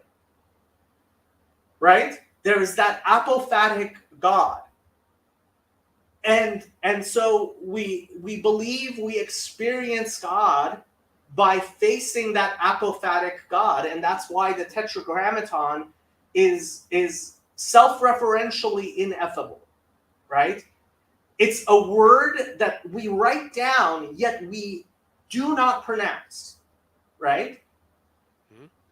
And so for me, there's no contradiction there between saying that God reveals himself in ways that human beings can understand, yet we believe in divine simplicity, we believe in an apophatic God, we believe in an ineffable God. But that's because, for me, any hypostasis of God and godliness is not God himself, by definition. And so I have infinite hypostases of God. I have 8 billion human beings who represent the image of God on earth. but not any one of them contains God. Okay, so you would say that just seeing another person is to see God in the In a sense that sense, Moses spoke with, or God spoke to Moses face to face. I wouldn't say precisely, because I think Moses did have a higher revelation than the types of revelation that we have. And we have greater and lesser revelation, right? Like it says, Moses was the greatest of prophets, right? So his capacity to understand God was far beyond. And I have to say, like, the Hebrew word face is the exact same word for inside, right? So Okay. when you say that I saw someone's face, you mean I saw through them, into them, right? And yeah, I believe this is all allegorical in the same way, like Isaiah 66, right? The heavens are my footstool. Do I actually believe God has a foot that is being put on the heavens? No, of course not. Right. Right? And I think this type of, it's an understandable Greek and pagan misunderstanding of the Jewish message, which is why I think Christians, they emphasize Son of God. Very rarely do I hear Christians calling Jesus by the title he called himself the most, which is Son of Son of Man, Man. Yeah. right? Which is a reference to Daniel and the Son of I Man. don't think so, but we can go into that if you want. Okay, well, I'm not an expert on that, so I'm not Yeah. going to try to press that point. Um, but so I, the way that I would just frame our discussion about Jesus of Nazareth, um, the people who knew him and their writings of him, and they don't think they don't say that there were multiple versions. They have varying memories of him, and which you referred to as contradictions, I believe, if I remember correctly. Um, if you look at the people who knew him Mhm. and they record, this is what he taught, this is what he did, these were his miracles, and he rose from the dead. Mhm. Um, then you need to go to the four gospels because they were the only ones that were written by the people that actually knew him. All of the other gospels are written, centuries later. Um, and and what I just can't fathom is how you could base a religion on someone rising from the dead and get away with it. How could you how could you say, hey, this rabbi that I was following for the last 3 odd years, oh, he rose from the dead. And there's all these powerful people who could instantly produce a body and prove you wrong. Well, And they I mean, don't. I hate to say it, but I know people who say that the Rebbe who died in 1994 is he wasn't buried. I have heard people. Okay. There's been all kinds of people who are now doing psychological studies on people from the Hasidic movement that I'm involved in. Like, for me, this is the least surprising part. Okay. Is How is people it that there's still people who believes this 2000 years later?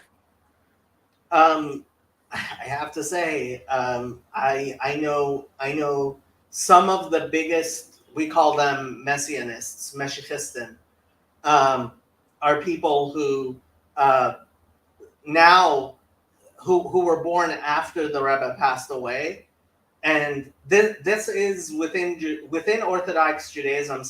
Somebody wrote a book. He called this the scandal of Orthodox Judaism, that Chabad hasn't been kicked out of Orthodox Judaism yet because they are manifesting the beginnings of Christianity.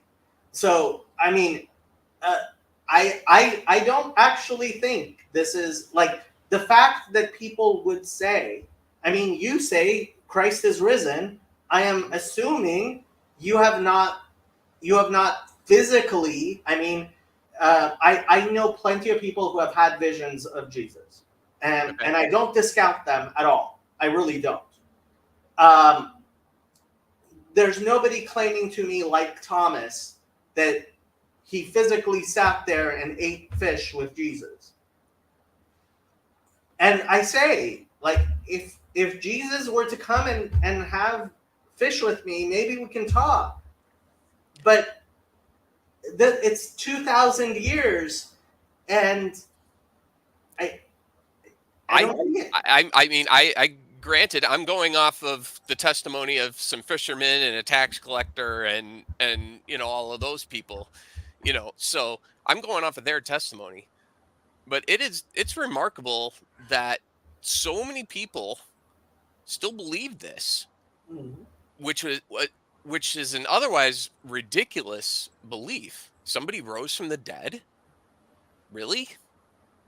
2,000 years ago on the other side of the world from where I sit at least, and you believe this? And you've never seen somebody rise from the dead? You've never even seen this person risen from the dead, and you still believe that? And you believe it with all your heart? You'd go to you'd be burned at the stake before you denied this belief? Yeah. Yeah. Um that's just that's that's fascinating to me. No other, I mean, there have been people who have claimed that they would come back from the dead. There's people who still say that David Koresh is going to come back from the dead still. Um but but how has it lasted this long? Well, I mean, I'll give you the answer that Maimonides gave about 1,000 years ago, which is Okay. he believes that, and I believe that Christianity and Islam exist to spread um, the Jewish teachings throughout the world, so that the idea of a Messiah and the idea of one God will be things that people all over the world have heard, so that when the Messiah does appear, the actual Messiah does appear. Like, now, the two of us are sitting and talking about Jewish concepts that you would have had, that certainly your ancestors 600, 800 years ago, probably in Northern Europe, had not been exposed to. Certainly, they hadn't reached Michigan at the time, right? And so Maimonides gives the explanation, and he gave this almost 1,000 years ago, that it is a miracle that Christianity and Islam are spreading these ideas all over the world. But the reason I believe that Christianity has been successful is because eventually Jeremiah 31 is going to be made true, that Israel is going to be the nation of priests. And in order for us to be a nation of priests, it had to be spread not through us, because um, for us to proselytize, for me to come to you, right, and say, Aaron, you know what? I know God. I want you to know God better, right? This is why I do not proselytize. It is against my religion to proselytize. I cannot create a relationship between you and God. We believe that God, through his mysterious ways, will and has for the past 2,000 years spread the ideas of Judaism, so that anyone who wishes can, in fact, investigate and look for further and read in their own Bible. I don't have to spread Judaism to India or anywhere else, because I believe God does this through his God does this through his representatives. And so for me, Christianity and Islam exist and were allowed to exist as vehicles for Judaism to um, to spread everywhere without the necessity. And I mean, in a sense, Father Stephen, who's Eastern Orthodox, would agree with me, right? He would say that's actually what Paul was saying, right? Is that we have our disagreements, but he would agree that Christianity exists so that the rest of the world would be exposed to, because he doesn't believe that Paul and Jesus were teaching anything different than Judaism as it existed, as it was taught to Moses, right? He Okay. believes what was taught to Moses is what Jesus taught, what Paul taught, what the church should continue to teach. The only difference we have is I believe my version is what was taught to Moses, and he believes his version is what was taught to Moses. But that's very different from the Protestant view that Jesus and Paul were teaching something different. I mean, I assume you do believe that Jesus and Paul were teaching something different than Moses. Um, I would say no. They were they would they would uh, Christian claim that this is what Moses was pointing to all along. Moses was pointing ahead to the coming Christ, which is Jesus of Nazareth. And and Paul is just talking about that further and explaining it further. I don't think that they invented anything new. And that's why Christians still have an Old Testament and we still have it in our Bibles and consider it scripture because this is the same. This is one message here. Do you eat pork? I do. Why would Moses tell people not to eat pork?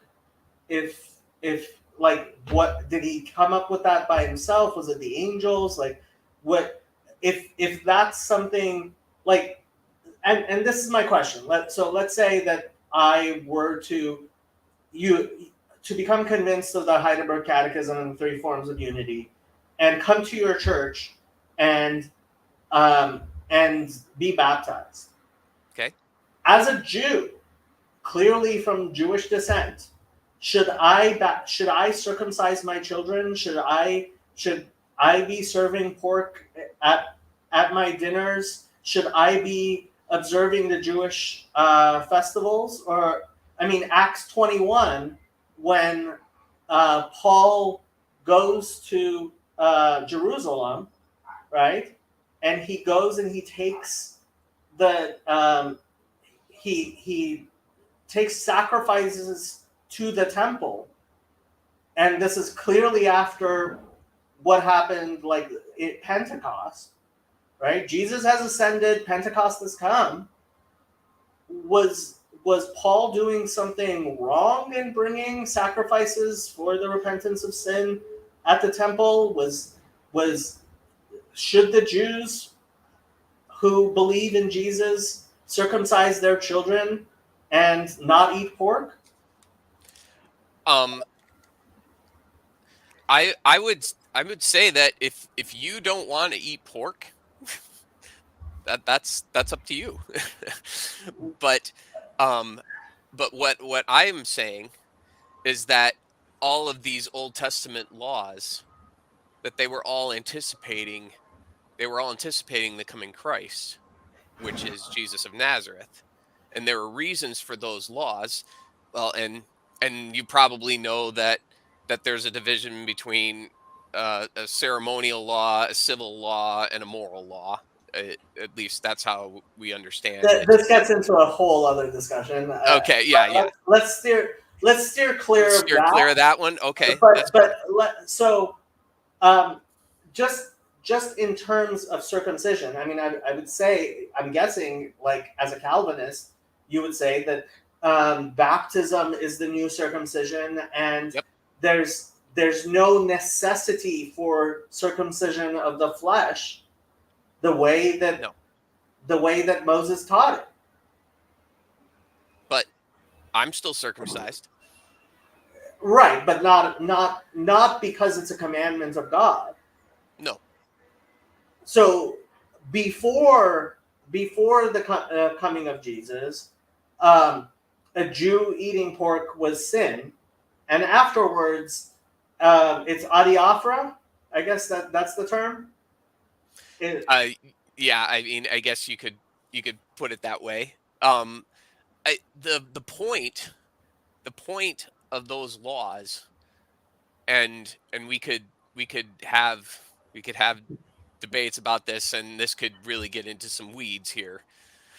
But the way that in John Jesus says, if you believed Moses, you would believe me because Moses wrote about me.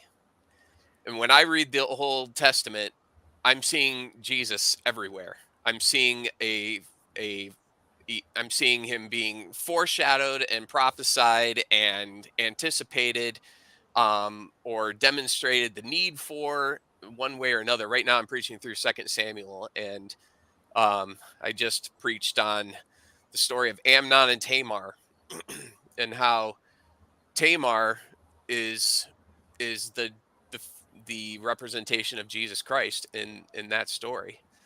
She was wise, and yet was spurned and rejected. Jesus is wisdom incarnate, and he was despised and rejected.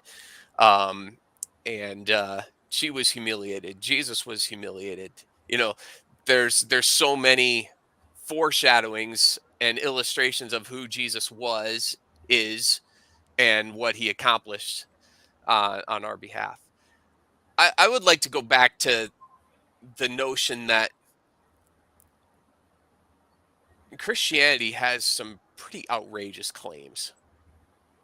First of all, there's a Father and a Son and a Spirit, and yet there's one God. There's one God in three persons. How does that make sense? It doesn't.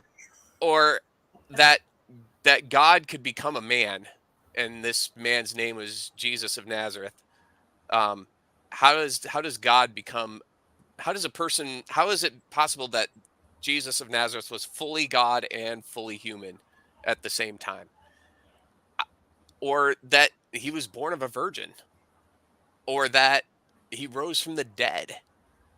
Um, who would make this stuff up and have people actually believe it? If I look at other religions of the world, those make sense to me. It makes sense that Muhammad saw an angel, and that all these other religions are wrong, and here's the right way, Well, Islam and does that. believes in the virgin birth. Yes, they do. Yeah. What Excuse me a minute. What I just find remarkable about Christianity, and this might not be a reason to believe it, but what I find remarkable about Christianity is that people believe this stuff, and serious people believe this stuff, intelligent people believe this stuff, um, that Jesus was born of a virgin, and that he died and rose again in 3 days, that he still lives in heaven, that there's a Father and a Son and a Spirit, but there's one God, and that this Jesus was fully God and fully human at once. This is who would make this up and have it actually be successful? That baffles me, and it baffles me that I believe it. Well, okay, I will address that. Okay. We've been going for 2 hours. I don't know how long you want to keep on going. I have time. I could keep you here 5 hours like I did Cedric. I want to be respectful of your time. So at any time, feel free to say, I better get going, and we can wrap up. I do want to tell you my joke first, and then we'll continue for as long as you want to continue. I So would like to wrap up by 5:30 5:30 my time, if which, possible, what which time is is it your time? 25 minutes about Okay, now. 25 minutes. Okay, so we'll try to be finished in the So next you have a 45 minutes. joke to tell me? I have a joke to tell you that, and I got this from a Christian pastor, Reformed Baptist pastor, Okay. Pastor Cannon, really great guy. Um, so there's a pastor teaching Sunday school, and he comes into the Sunday school class, and he says to the students, "What has four legs, lives in a tree, and stores nuts for the winter?" And all of the students look at each other, and like nobody raises their hand. So he decides to call on someone, and he says, "Billy, what has four legs, lives in a tree, and stores nuts for the winter?" And Billy says, "Well, it sounds like a squirrel, but I'll say Jesus."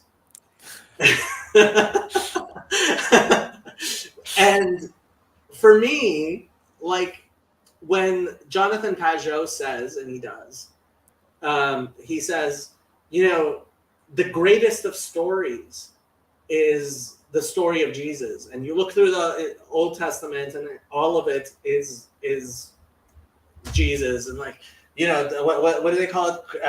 Christotypical, like readings of the Old Testament. Like for me, that's the ultimate idolatry of Christianity, because you collapse all the stories to Jesus. Um, Moses is supposedly a Jesus figure, and David is a Jesus figure. And the weirdest part about that is, like Moses, every single so Jordan Peterson says this: how you know that the Jews didn't write their own text, that it has to be a divine text, is that every single person throughout it is a failed human being who sins. And as opposed to how Christians view Jesus as sinless. So he's unlike anybody in the Hebrew scriptures at all, right? Because the Hebrew scriptures are about how human beings can't be God. And so I completely disagree with you. And frankly, I disagree with what I would say is probably a view of faith that comes through Martin Luther.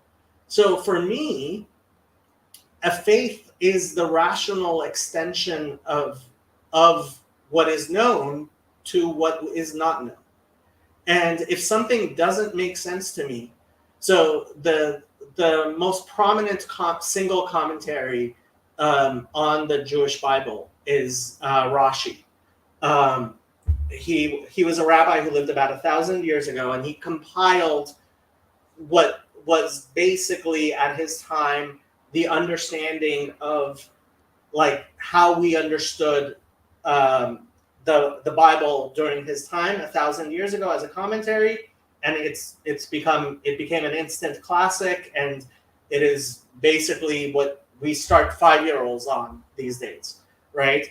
Is Chumash Rashi, right? The 5 books of Moses with the commentary of Rashi. And what I love the most is every time he says in his commentary, "I don't know what this says."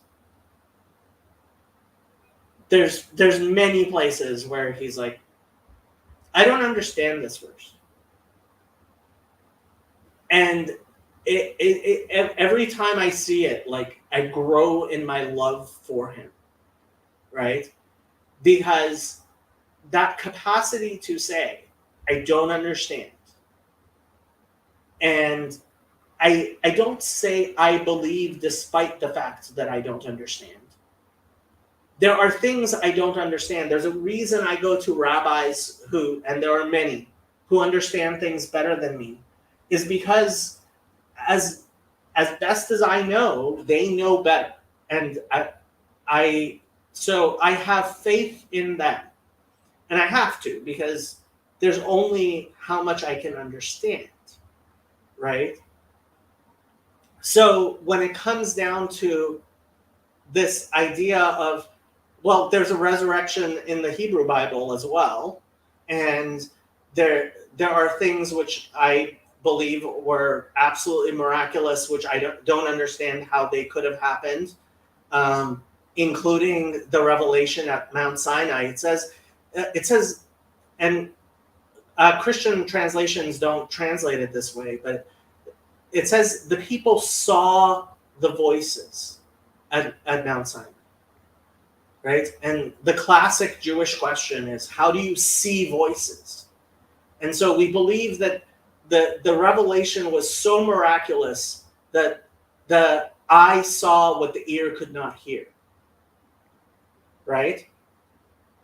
And yeah, there are definitely things I think every religion has things which are beyond our comprehension. And I think even irreligion, let's face it, how you can believe that someone can be born in the wrong body, right? Like, scientifically, explain to me as a materialist how someone can be born in the wrong body, or panpsychism, or like all of the things like quantum mechanics. Like, explain to me how quantum mechanics makes sense to you, because it doesn't make sense to me, right? There are plenty of things I don't understand.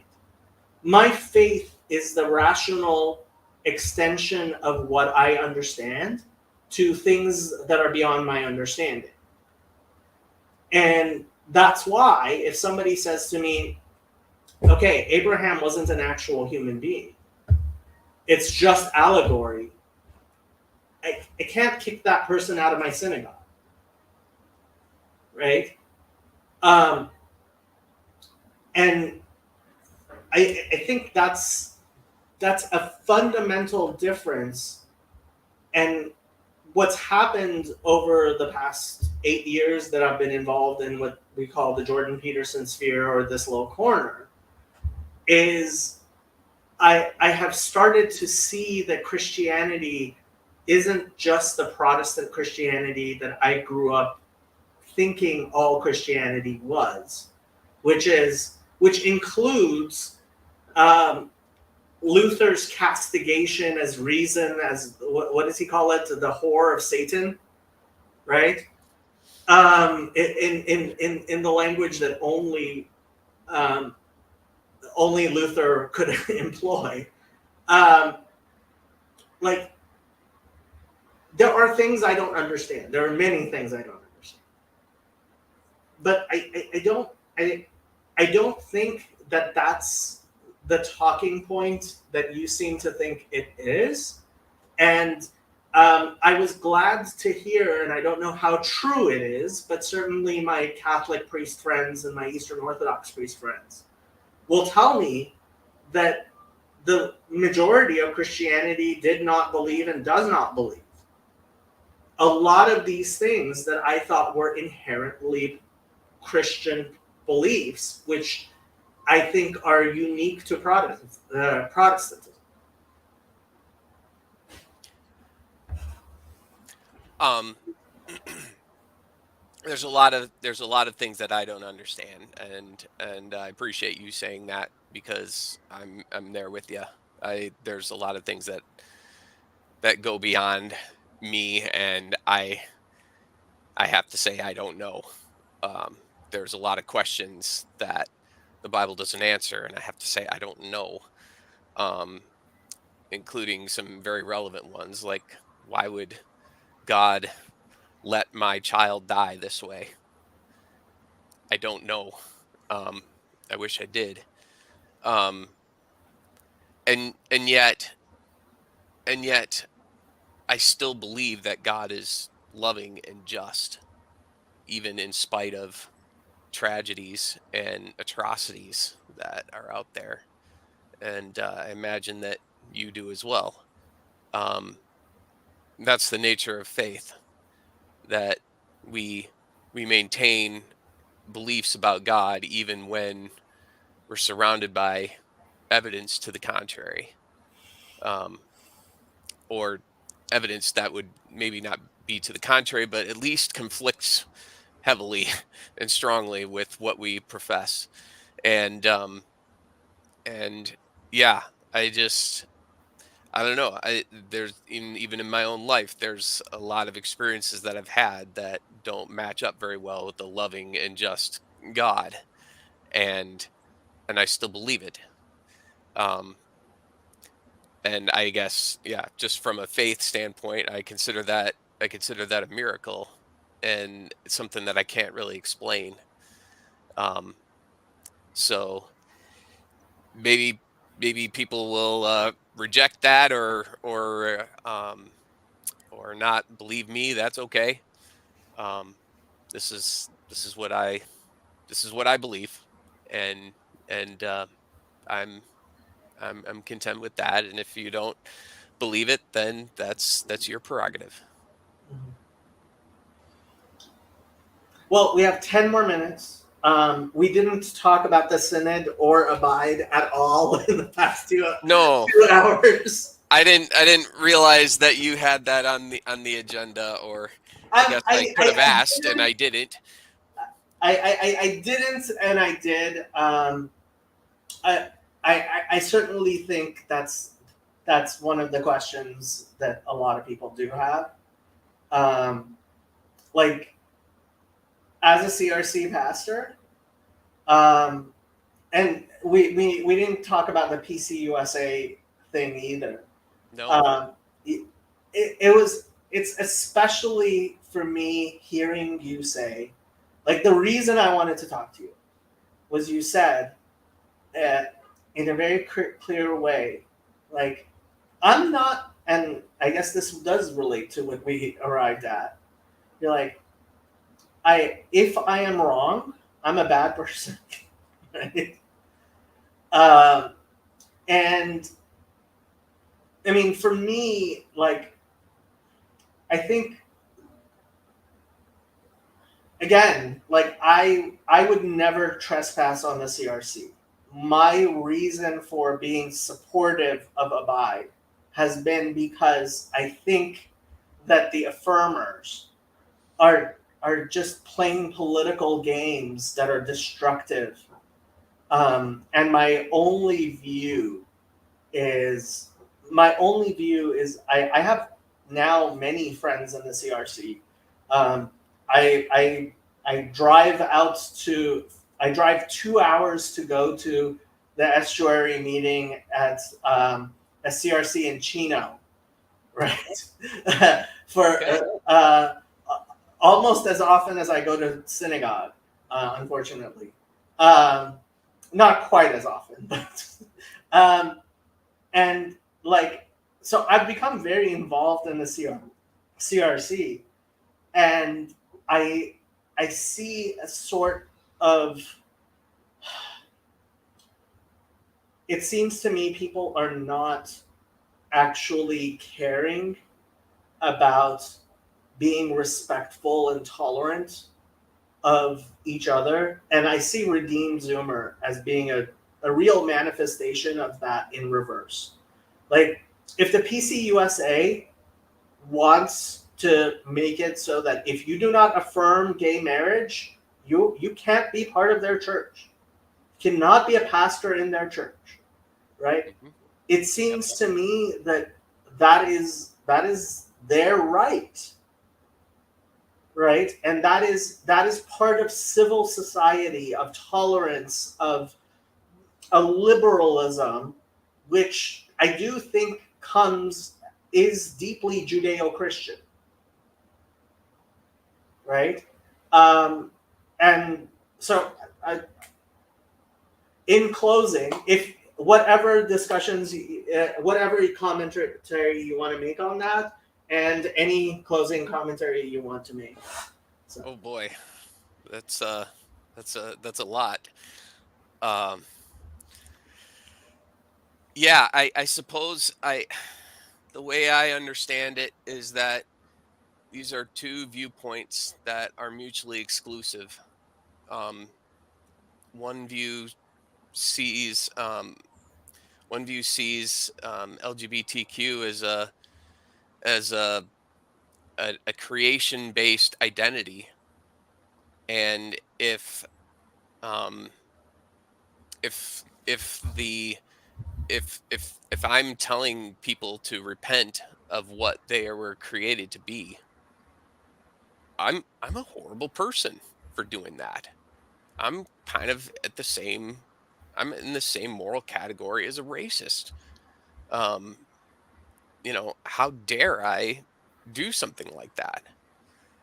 Um, but if it is the case that LGBTQ is a mistaken identity, what is made into an identity, and not an actual identity, then then I'm then repenting of that would be desperately needed. Staying in an identity like that would be profoundly damaging to people, spiritually and eternally. So these are two these are two mutually exclusive views that cannot tolerate one another by nature. And what frustrates me the most is when people try to pretend like, oh, let's just focus on Jesus and we'll all get along. And we can work through these differences. We're better together. And there's a third way here. And I just think you're in denial. You're not seeing the implications of each of these views here. And in the Christian Reformed Church, it has prolonged the inevitable. It has piled on the suffering and the pain and the sadness of what is going on. And so I would I just hope that people can see the the real distinctions there. Um, I guess that I would throw that out there. Okay. Well, you have 5 minutes. Anything you wanted to say 5 minutes. as we conclude? Um, yeah. Is Yeah. Oh boy. Give me a topic. Well, when are you coming back? When are we? What do you think of this whole internet thing and the whole Paul Vanderklay thing and all this interest in the CRC from all these outsiders? I'm kind of baffled, but pleasantly baffled, I suppose, that people would find interest in us. I guess what's interesting to me is my knowledge of the history of different Christian denominations is that um, denominations go leftward, they don't go rightward. And so it seems like what is happening in the CRC is a good case study for something, um, because only the Southern Baptist Convention and the Lutheran Church Missouri Synod, to my knowledge, have ever we're heading towards the left and are course correcting the other way.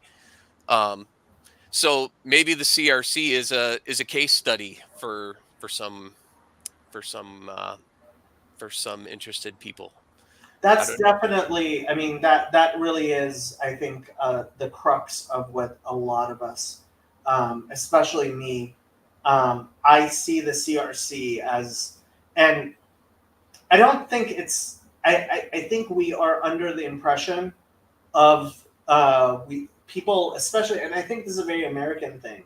This idea that you can be on the right side of history because we can tell what history. Like we have this idea that like, oh, of course, in 100 years, like people are going to be affirming, right? And so you're just standing athwart history trying to, and I think that framing is very wrong because it assumes people know how history is going to progress. And frankly, I think that's a Marxist view. I think that's Engels and Marx had this view like of the material dialectic of history that they can tell what history is going to be like. and therefore you can be on the right side of history with your foreknowledge, which it's an incredible act of intellectual hubris. And so, yeah, I do think that is, I do think that's the main reason why people are interested. And yeah, for me, part of the reason I think I've been involved in Paul Vanderklay's efforts is because I am hoping to see uh, things being handled. I don't think the CRC has handled them perfectly, but I think they've actually been able to deal with them. And I'm very hopeful that the most recent synod has been able to actually do politics, right? In obviously not everything is politics, right? People have a very poor understanding of the word politics. Politics just means how large groups of people decide how to do things, right? And so the political is a part of life if we're going to live in groups with each other, in a civilized society with each other, right? And we have to be able to be political in a way that is respectful of each other's theology. And hopefully that's what we're doing here. And like, so we had a lot of discussion about things where we absolutely disagree. I don't feel you ever attacked my religion or attacked me. I Oh, hope good, because I was trying not to. I don't yeah, mean any malice or anything. yeah, and I hope you don't feel attacked. I did not invite you on here in order to attack you. Um, and I mean, in our discussion, before you came on, I tried to warn people, like, I'm pretty upfront about what I disagree with. Um, Partially because my hope is that, look, I can still be friends with Paul Vanderklay and Father Eric, who's a Catholic priest, and Father Stephen, who's an Eastern Orthodox priest. While we know our disagreements um, in very fundamental and important things. We have to be able to get along with people that we disagree with. Um, and in the online age, it seems like that is becoming less and less. It's really difficult to find somebody that you can have a civil conversation with when you disagree with them about something so fundamental. Um, so I always appreciate being able to exchange ideas with somebody who's not going to take offense at um, claims that I'm making or views that I'm taking. So it was a good discussion, and I appreciate it. And some of the things that you brought up are challenging my uh, or getting me to think about things a little more and better. So that's always a good thing. So I appreciate it. I am going to end with what has become now my ending trailer. You may have seen this already, and I will take you off screen. And if anybody wants to join after that, we'll continue the stream, and I will allow you to go along with your life. Okay. You are always welcome. I have just chatting streams and like very long streams, and hopefully I'll be starting my Bible studies over again, and you are certainly welcome anytime you have time. Okay. But yeah, this is my final. This is my new trailer I've been using for the last little while. I'm going to use host's prerogative to put the Reverend Parcells to bed because he does need to get up in the morning. Sorry, Reverend. Thank you. But before he goes, I have a question. Let's say, God forbid, that I were to burn burn somebody at the stake for not being a Trinitarian. And I did not repent of that. Is that a salvation issue?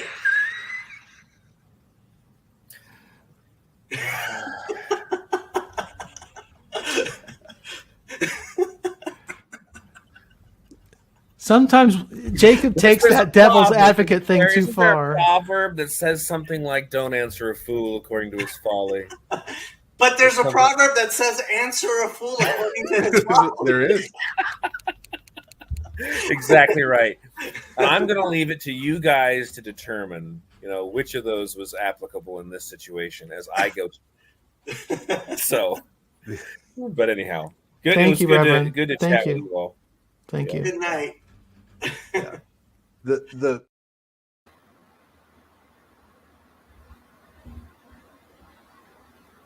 Okay, if anybody wants to join, you're more than welcome. I am going to go put more tea on.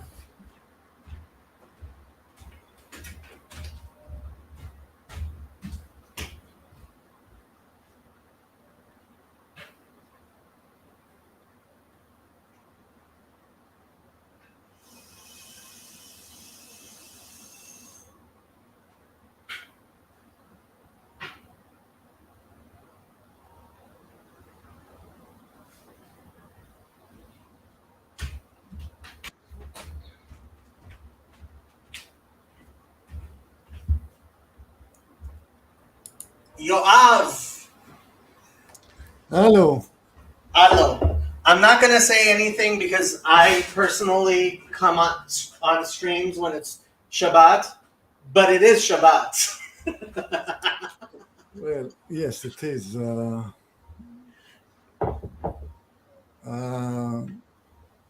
I don't agree with anybody on the TLC, but I often have points when I connect to people. And talking in Shabbat is where I connect with you. I want to repeat a story from our great Rabbi Jordan Peterson.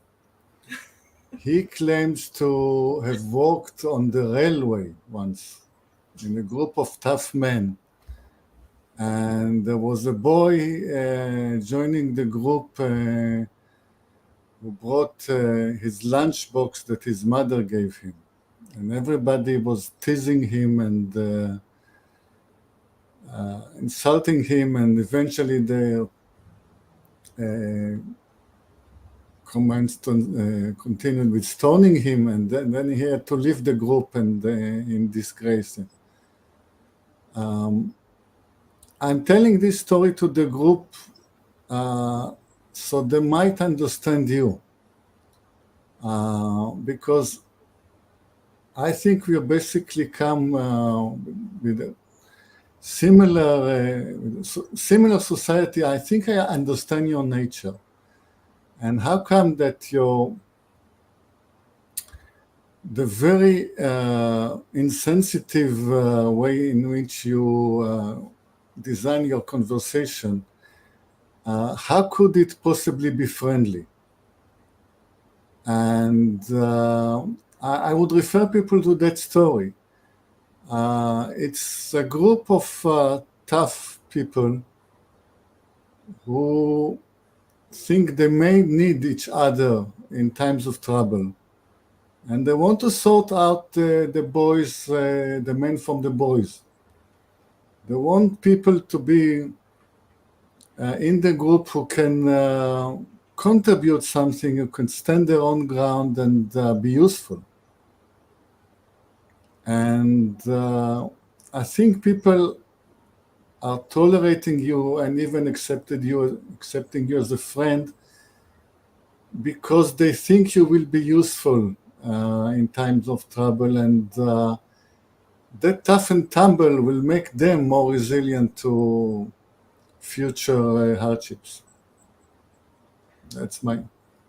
I think it's a very masculine way of relating to each other that has become not acceptable in society. in much society. I mean, I think certainly Middle Eastern society, both Persian society and certainly Israeli society, has a lot more of what Jordan Peterson talks about. But yeah, I think for somebody who's able to see, like, I may appear insensitive. It's not that I'm trying to hurt people. I'm not, or that I enjoy that I hope I'm not a bully. I've been accused of being a bully, and I can see what sometimes people can think of me as a bully. But yeah, I hope I'm not. So yeah.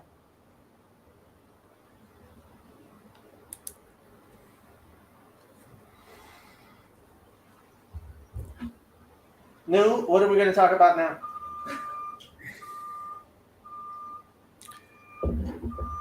I just annotate that when I was young, the Israeli typical character was called the sabri, which is the name for the fruit of the prickly pear. Something that is thorny outside and sweet on the inside. We have become more American with time.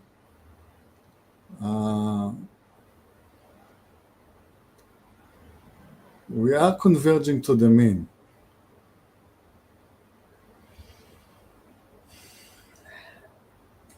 There's a view of America you get. So when I moved to the United States, one of the surprising things for me was I was over at my cousin's house, at my aunt's house with my cousin. And my cousin went and got a microwave dinner out of the freezer because he wanted to eat dinner. And I'm like, well, aren't you gonna wait to have dinner? And he's like, no, this is America. Everybody gets food for themselves. We don't sit down and eat dinner together. And in my mind, for many years, it became, oh, this is how Americans don't sit down to a family meal. And then I found out, no, this is just what Grimm would say, set, right? That it's the Hollywood culture that is portrayed on American television. And living in Los Angeles, I certainly saw it more than like the rest of the United States sees it in their real life. But I don't think it is the mean. I don't think it is as normal as we've come to pretend that it is. So I hear what you're saying as far as like Israeli society reverting to the mean. At the same time, I'm not sure, one of the reasons I became Baal Teshuvah, I became religious Orthodox Jew, was I really loved Friday night dinners, right? I remember as a child one time on a Friday night, my dad used to work until 10 o'clock. He used to teach night classes. And I remember it was like 10 o'clock on a Friday night, and my dad comes home and he decided for some weird reason that night we were going to have Shabbat dinner. So my parents woke me up so that we could get together so my dad could make Kiddush. And it was like the weirdest thing in the world to me. And I heard Kiddush and I went to bed. But when I was in college, having like Friday night dinners I loved it.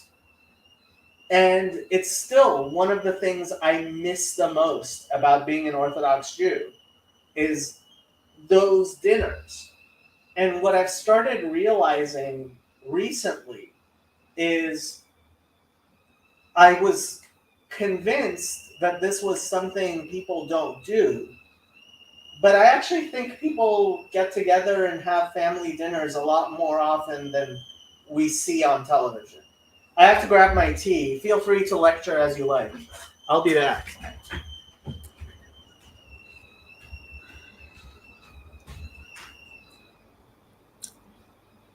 Okay, just to the crowd, it is the Shabbat that I do keep. That in my family we do have those dinners. We will always keep them going.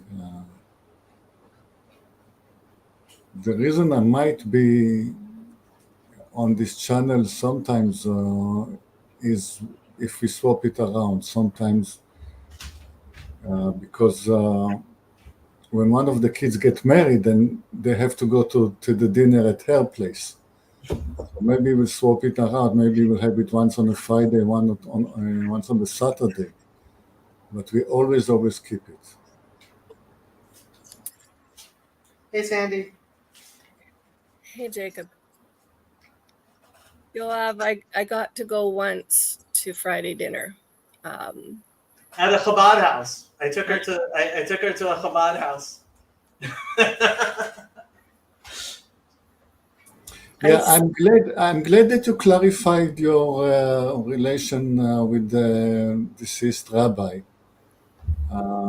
It's a question I've always wanted to ask you about where you stand on that. I have a lot of friends who are Meshichistim, and I love them dearly. But I think more than anything, it's taught me to be less judgmental of Christians. But I think it is the exact same mistake. Fine, that settles it. You were saying about Chabad, a dinner at Chabad. I was. So, dinner at Chabad. We're obviously not Jewish in my family, Yoav. My sister has always got people over at her house. She's married to a pastor, and even right now they have one of the kids from a bigger family in their church that comes regularly to have dinner with them and just basically hang out and do her lawn and things without telling her, because he says it's nice to not always be sort of invisible. My kids and my ex-husband and my family, we didn't do dinners together, hardly at all. It was not for all the societal reasons. But so when I went to Chabad house for dinner, it was interesting because, of course, the men all went off to have their conversation, and the women were busy in the kitchen, and I went and sat in the living room with the children. And it was like there was a couple of older girls, and then it was like watching a whole herd of puppies just rolling over each other. And the dynamic, everybody there before the dinner and then at the dinner, the dynamic was just something I could not imagine. It was beautiful. It was really beautiful. The youngest children, they just had this complete joy in each other. It was a bunch of cousins apparently. And the two older girls were kind of quiet, but they would talk. But when we went to the table and sat down, and also we all had to go and wash our hands, and I didn't know not to speak until everybody's hands were washed. But yeah, things to learn. But the whole thing, the dynamic around the table is something I have not seen not even in my favorite family get-togethers. It was just beautiful. The children had a place, but it wasn't the way that North Americans say putting them in their place or keeping them in their place. They interacted. They knew who they were and where they fit. And I watched the women all in the kitchen doing the cooking and all of the things that in my context of Christianity, at least, kind of had this subtext of being a little less valuable. But then you listen to them all talking about the different businesses and things that they're running on, and things while the men are sitting at the other end of the table having conversations, just finishing up what they were talking about in the living room. But there was not that kind of, it wasn't an impolite division. And it was, I think it was one of the closest things to what is community when we try really hard to describe it, that I think I've actually been able to see. Yeah, it was really amazing. I hope you guys always do dinners, at least for some things, because if you've got a family that does that on a regular basis, that's amazing.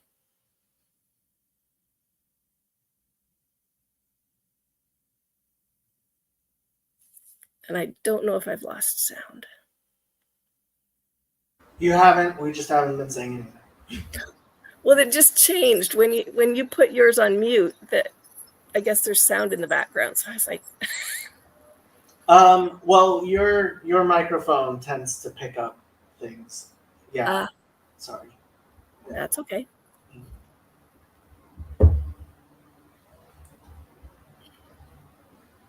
Yoav, did you have Friday night dinners, Shabbat dinners growing up?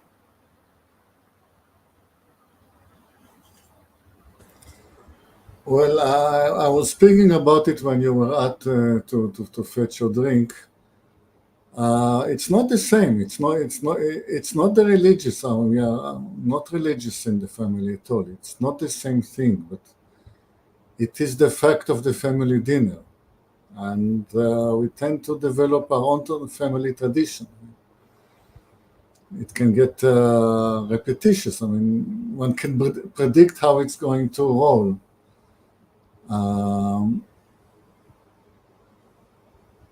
But it is a tradition that we always keep. When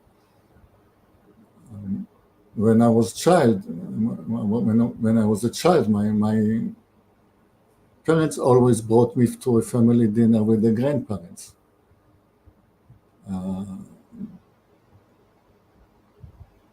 I remember when one of my kids were practicing for a bar mitzvah. We went to some kind of a class, and we had to explain in what way are we actually Jews to make a bar mitzvah, and that was my reply. That is our Jewishness, conducting that family dinner, which is always, it is a ceremony that kept repeating to details every, I would always serve the same food for years because it's a ritual.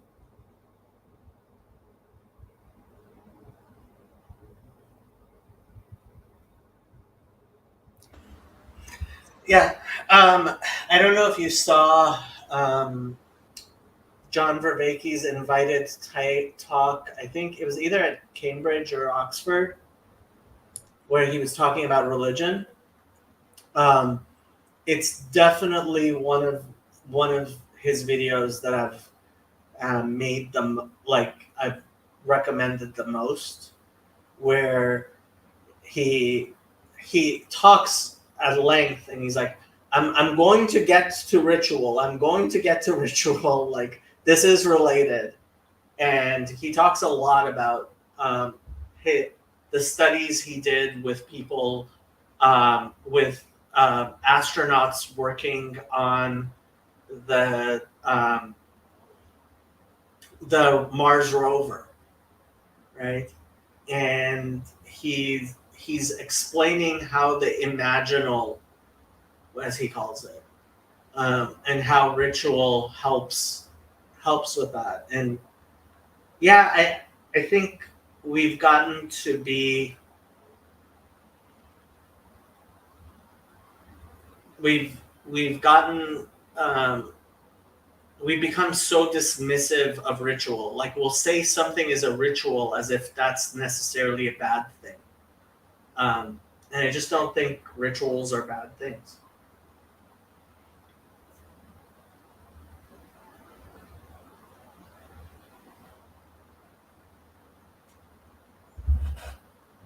I will connect this. I mean, since you mentioned it, the imaginal. So I'm trying to think this this family dinner. What is an imaginal of? And my answer to myself, it's very simple. It's an imaginal of itself, because I see that the greatest obstacle or barrier or problem with the young generation today is the transition between teenagers and parents. Somehow they find it hard to cross that barrier from teenagers to parents, and they need to imagine how it's going to be. And it's simple. Oh, when I be a parent, then I will have a family dinner exactly as we used to be when I was a child. This is how it's going to be. So they have a picture. It's not jumping into the unknown.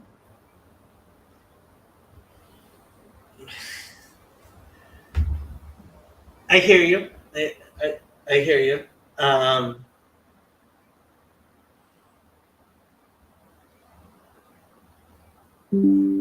Yeah. I think one of the mistakes we've made. So I say the nuclear family is a nuclear disaster, right? The the multi-generational family dinner, the multi-generational family get together, the cousins, like lots of people. We've really stopped doing the communal, and I think, I mean, honestly, that's one of the biggest things. One of the biggest things Chabad does is it's called the Verbringen, right? You sit around the table and you talk and you say l'chaim, which is the Jewish way of saying get drunk.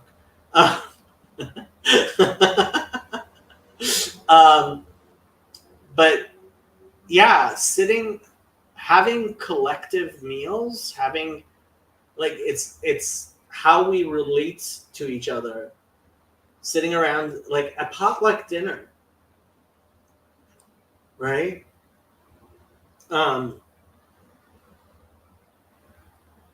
We need that.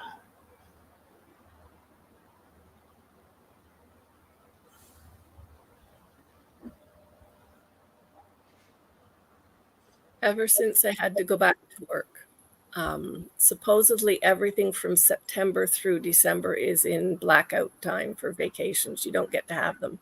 But when I went back to work, I said, I need to have in Canada, it's like in October Thanksgiving, not like November in America, but I need to have the Thanksgiving dinner with my family. They all live up north. It's a day's drive to go have a dinner with my family. And so I've always taken, that's the one family vacation that I make sure that I keep every single year. I have one son who goes grudgingly because he's got something against his uncle that he can't let go of.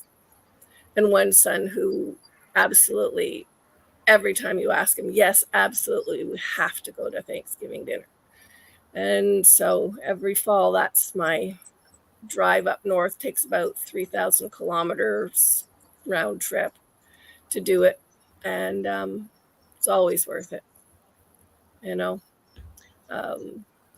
There's always a little bit of headbutting with the uncle. There's always a little, a lot of games with board games and things because we get together at their cottage.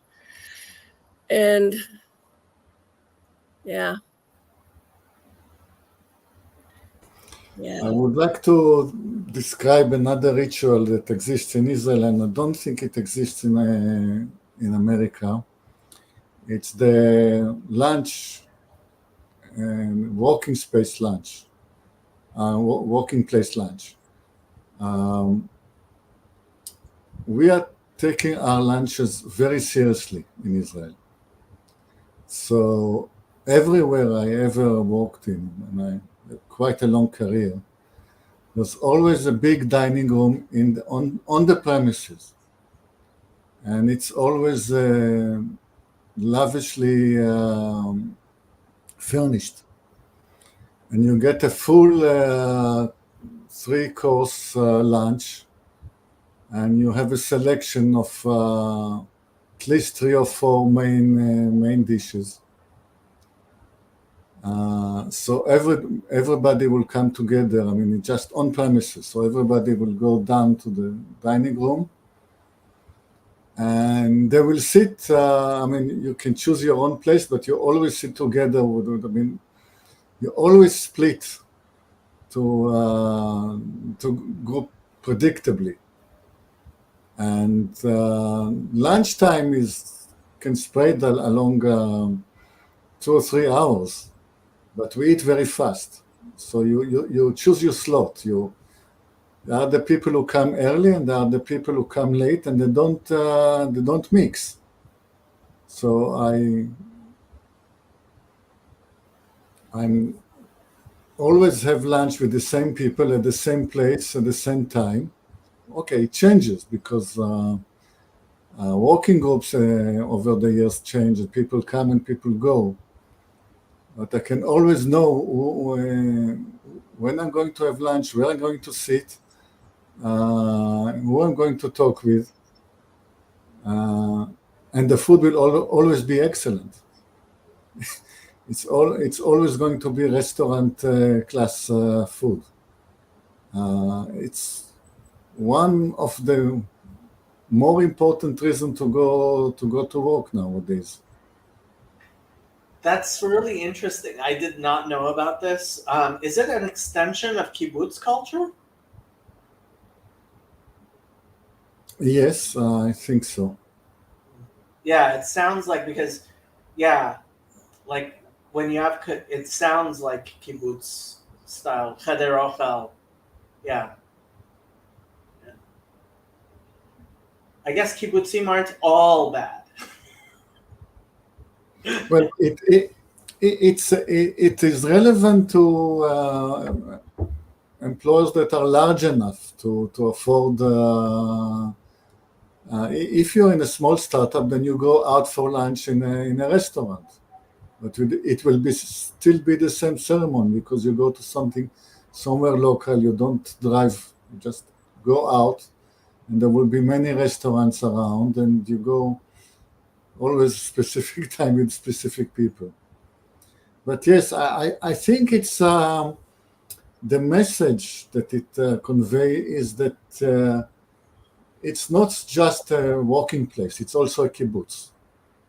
It's a group of people with a common goal that we're in together. It's not just about the money. That's really interesting. When we have the holiday Mondays that happen on our government holidays, because I work in a store, the store is closed, but people can sign up to go in and work the shift and get extra things done that you can't get done when the customers are all milling around. And because I haven't done it very much this year, but I did this on July 1st, which was Canada Day, because we're coming 1 week away from our deadline to be ready for inventory. So I went in, and the new store manager said, everybody's taking lunch at the same time today. Everybody went in at the same time. And usually they would order in pizza or something, and people would just back and forth and they'd get their pizza. But this time she said, no, we were all going to have lunch at the same time. And what they did was they went up to the deli section and they cooked some chickens, and they got some, things to put in them to make like wraps or quesadillas sort of things. And even the store manager sat in the room and ate. And listening to your story, that's like 4 days ago. And I'm thinking, there's that something in me that wishes we would do that on every one of those days that we have that just us there, and that we could do that, because that sounds like that's really, it does make a statement about, being a team, a group of people, a community of sorts at your work. That sounded really nice. We wouldn't get to do it every day, of course, but but yeah. Yeah, I visited a friend of mine who works at Google, and they had there's a constant, so it's free, the cafeteria, and there's always food, and it's restaurant quality, and I don't know how much there was the shared, but it certainly, I think, probably had a positive effect. But also, I mean, nowadays, I think there is a kind of moving away from that in tech, from to something that's a little bit more Spartan. But I mean, it was great food, lots of it, and like the cafeteria's open all time. Like they serve breakfast, lunch, dinner. Like it's 24/7.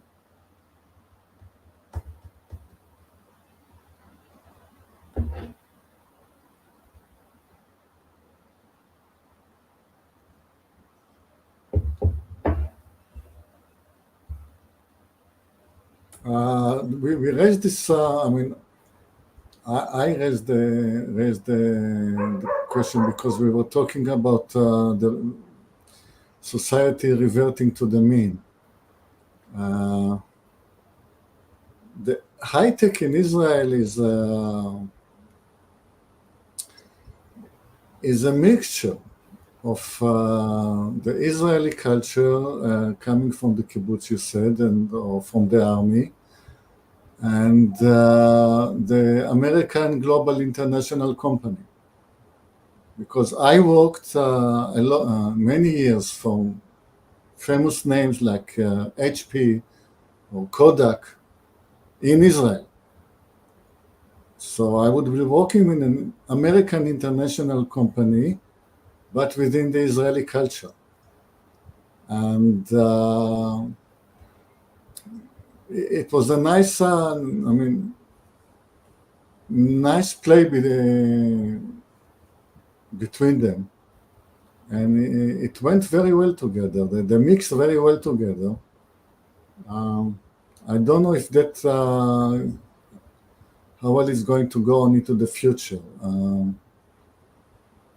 It's going to be at some point like the CRC.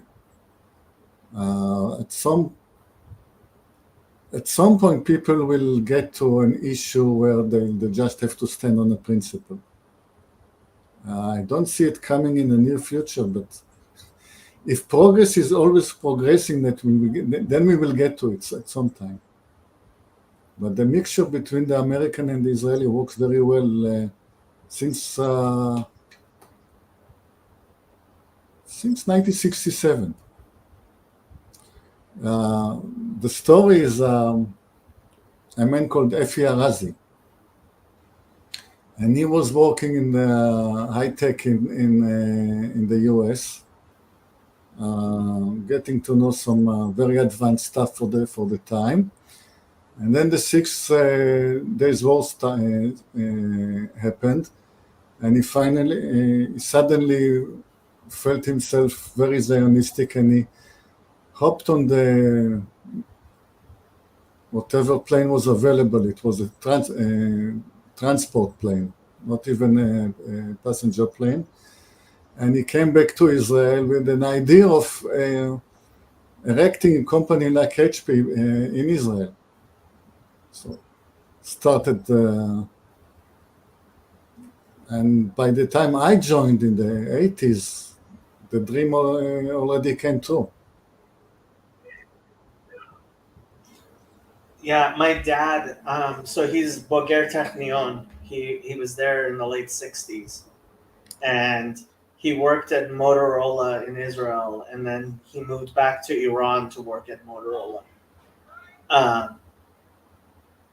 Yeah, I mean, the fact is, high tech here, at least in California, is being taken over by the woke, and they very much there's been dividing, and like there are religious tech firms, special. I know at least Mormon and some evangelical and stuff like that. The large tech firms though have kind of become religiously woke because they're atheists, and I know I mean, the fact is there's so many Jews involved, but I think that's been part of the problem with all of these woke students being BDS, boycott, device, sanction Israel, and I think that's part of the reason that the Jewish billionaires like Bill Ackman and non-Jewish billionaires as well, like Peter Thiel, have gotten involved, is and why October 7th has been it's been really big in United States politics. Let me tell you something about boycotts. So going back to 1967. Up to 1967, we were very good buddies with the French. So all our fighter planes we got, there were the Mirage planes from France, and the tanks, I think they came from Britain. And after 67, de Gaulle decided to change course, and suddenly we were not friends anymore. And they started a boycott on selling arms to Israel, which started the Israeli high-tech boom. I mean, now that we had to build our own tanks and build our own fighter planes, suddenly there was work because there was a recession. Up to 67, there was a recession, quite a severe one. And then suddenly there was a boom. Everybody had to work because we had to make all of the stuff by ourselves, and we had to learn how. My father used to work in a company that was called Bedek, meaning checkup. They did maintenance for aircraft in the airport, the Lod airport. So if a plane came to land in the Lod airport, they would conduct routine maintenance on it if need be. And after 67, they had to upgrade and start making their own airplanes. And what almost killed the Israeli high-tech industry is that we gradually developed a good relationship with America. And suddenly we didn't need to make our own airplanes, and we could get them from America. So suddenly there wasn't as much work as before. It was quite a severe shock. to the industry. Luckily, we find other things to do, like building castles in the air and calling it artificial intelligence. I love that. Building castles in the air and calling it artificial intelligence. That's a whole other thing. I think part of what makes clear to me that a lot of the, whatever you want to call the woke religion, is that it is religious, is that it's not really a lot of the things like.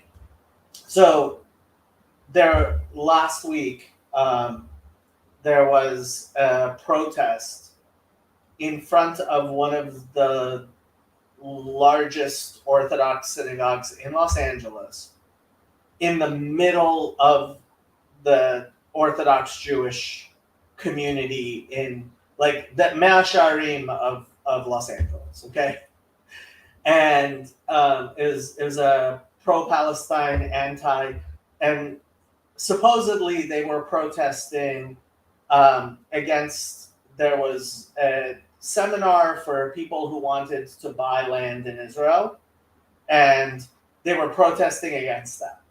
Now, this synagogue, very large synagogue, it's basically a shtibel, right? It's open 24/7. Jews coming in at all hours of the day.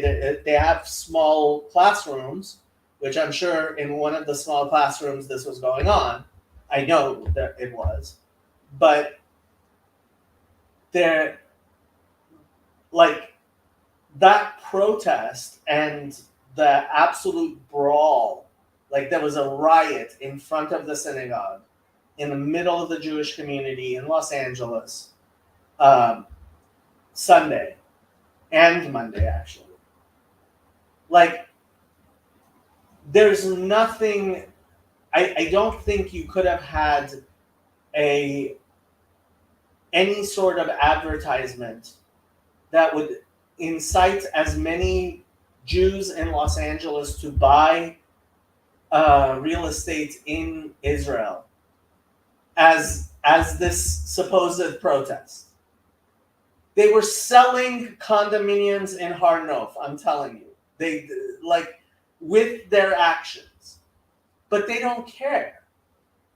Because it's not a logical, and this is, it's seriously, so as somebody who was a Jew in Iran, right? Like, for me, the fact that the innocent children in Gaza are being used as pawns by everybody. I don't exclude Israel from this.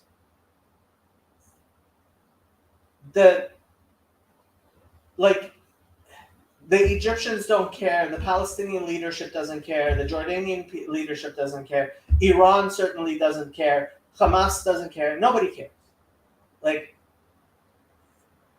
it absolutely kills me because all of the people, especially who claim that they care, right? Oh, I care about the children dying in Gaza. They don't actually care. There's an Israeli Shalom Achshav type pacifist left wing guy I interacted with on Twitter a lot, and he was constantly ceasefire, da da da da. And I said to him, why aren't you saying evacuate at least the children from Gaza? And I realize there's the threat that if they do get evacuated, they would never be let back into Gaza. Although I have to say, if they get evacuated, I don't care where they get evacuated to. They could get evacuated to the Sinai. They could get evacuated to the Negev. They could get evacuated to Europe. There's no way they're not going to be allowed back in Gaza. I don't think even the Israeli, but fine, evacuate them to the Negev so Israel can't, evacuate them to the Negev. Just evacuate those children. Nobody, not the Palestinians, not the Israelis, not nobody was asking for the children to be evacuated from Gaza. And that's what puts the lie to, if you actually care about those children, you would be for evacuating at least the children. But Jan God says, Jacob, just remember that yes, evacuating is technically ethnic cleansing. Given current definitions of ethnic cleansing, lawfare is quite real. I don't care. See that, give me, okay, you can give me all of, call it ethnic cleansing. I was ethnic cleansed out of Iran. Call it ethnic cleansing. But evacuate those children. If you actually care at all about those children, but they don't. Nobody. I have yet to meet anybody who says, hey, you know what? We should at the very least into the Negev. At the very least, say, hey, Israel, you have to open up the thing and allow refugee camps into the Negev.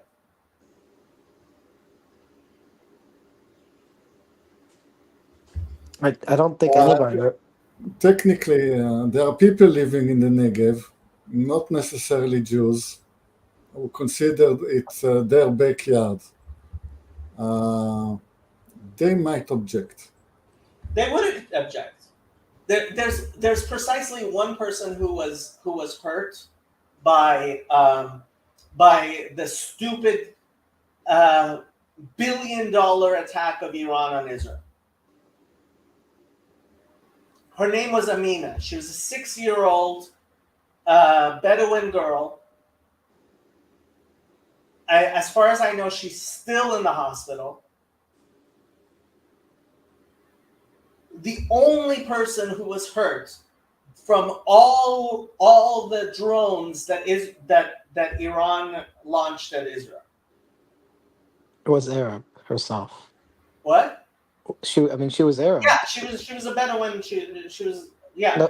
Nobody on the geopolitical stage genuinely cares for the Palestinian people. The Israelis don't, the Americans don't, the Russians and the Chinese don't. No. Unfortunately, Palestinian leadership does not care for the Palestinian people. That's my belief. So we can only have thoughts and prayers as people in the West, and there's not much we as individuals can do other than that. Is this Aaron? I'm sorry, I wasn't here earlier. Did you have a conversation with this Aaron individual, or are you waiting for him? Or no, had a long conversation. Kirk, I have a suggestion.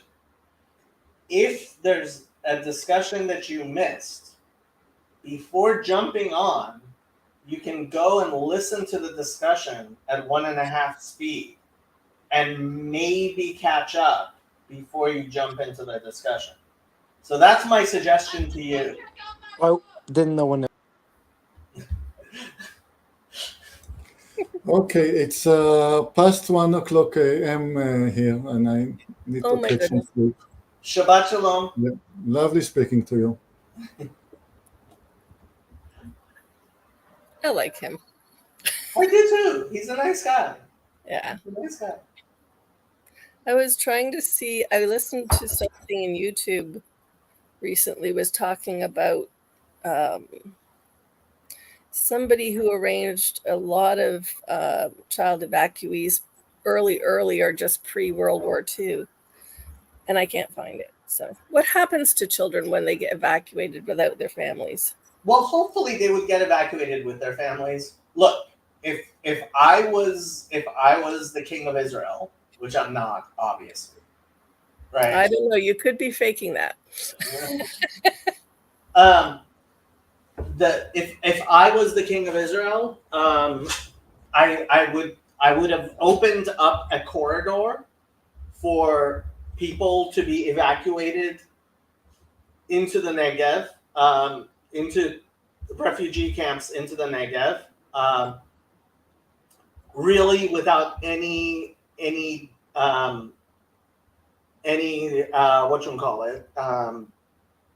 involvement by Israel. Like, frankly, the Israeli army would have to stay a mile away from the corridor, like, to prevent people from using it to attack, but just allow the civilians to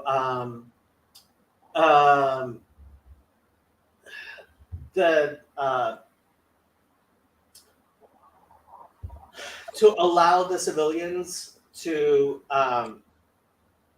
leave, right? And yeah, I mean, there are people living in the Negev, but you can find empty space in the Negev. I'm sorry. And would it be a very difficult thing? Yeah.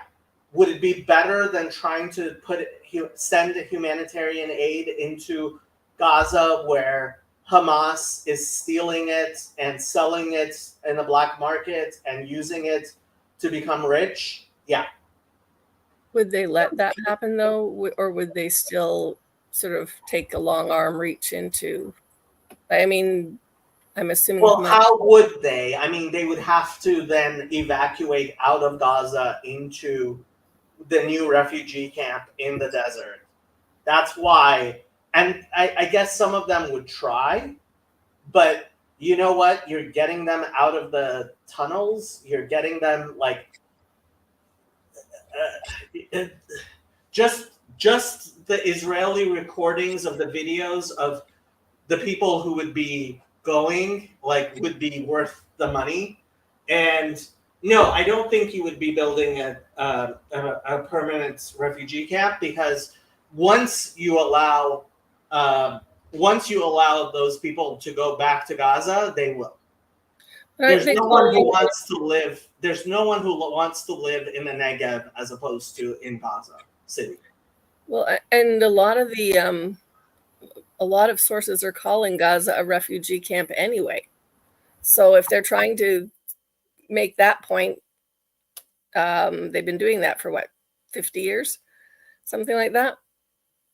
Is what they're saying to the world. Hey, we live in a refugee camp. Just a lot of really.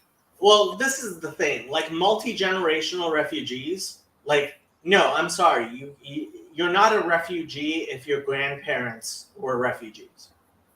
That's not how it works.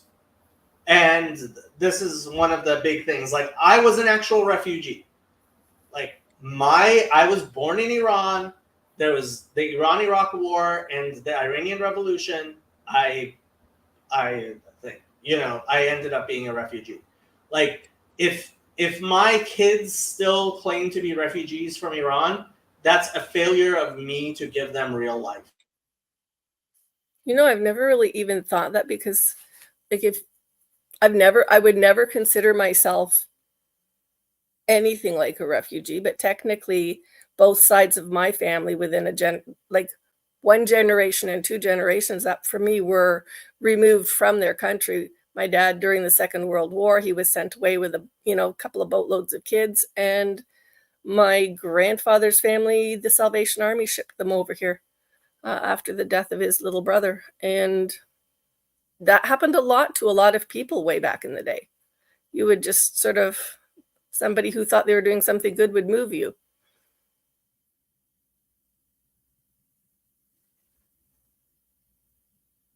I'm not sure what people are reacting to. Your culture. Yeah, I'm not sure. Yeah. Okay, if nobody else is going to jump on. They're all wusses. Yeah, I think. They said you're too scary. I am very scary. I am such a scary man. Yeah. Shabbat Shalom, Rabbi Bullet. I will give people all of 3 more minutes if they want to jump on. Israel doesn't seem to care about assimilating others, so I don't see why there can't be a... No, there's no way Israel is going to try to assimilate millions of Arabs, especially not Arabs who consider themselves Palestinians. That's the one-state solution, which means a destruction of Israel. And part of the problem is Israel is a country that's been put together with bubble gum and duct tape, and Not even Gorilla Glue. I'll call in one day if you have a cool topic for you to lecture me on. I can lecture on anything. Pick your topic. Okay, I am going to end this stream and go and maybe actually make it to synagogue tonight. It was nice meeting you guys.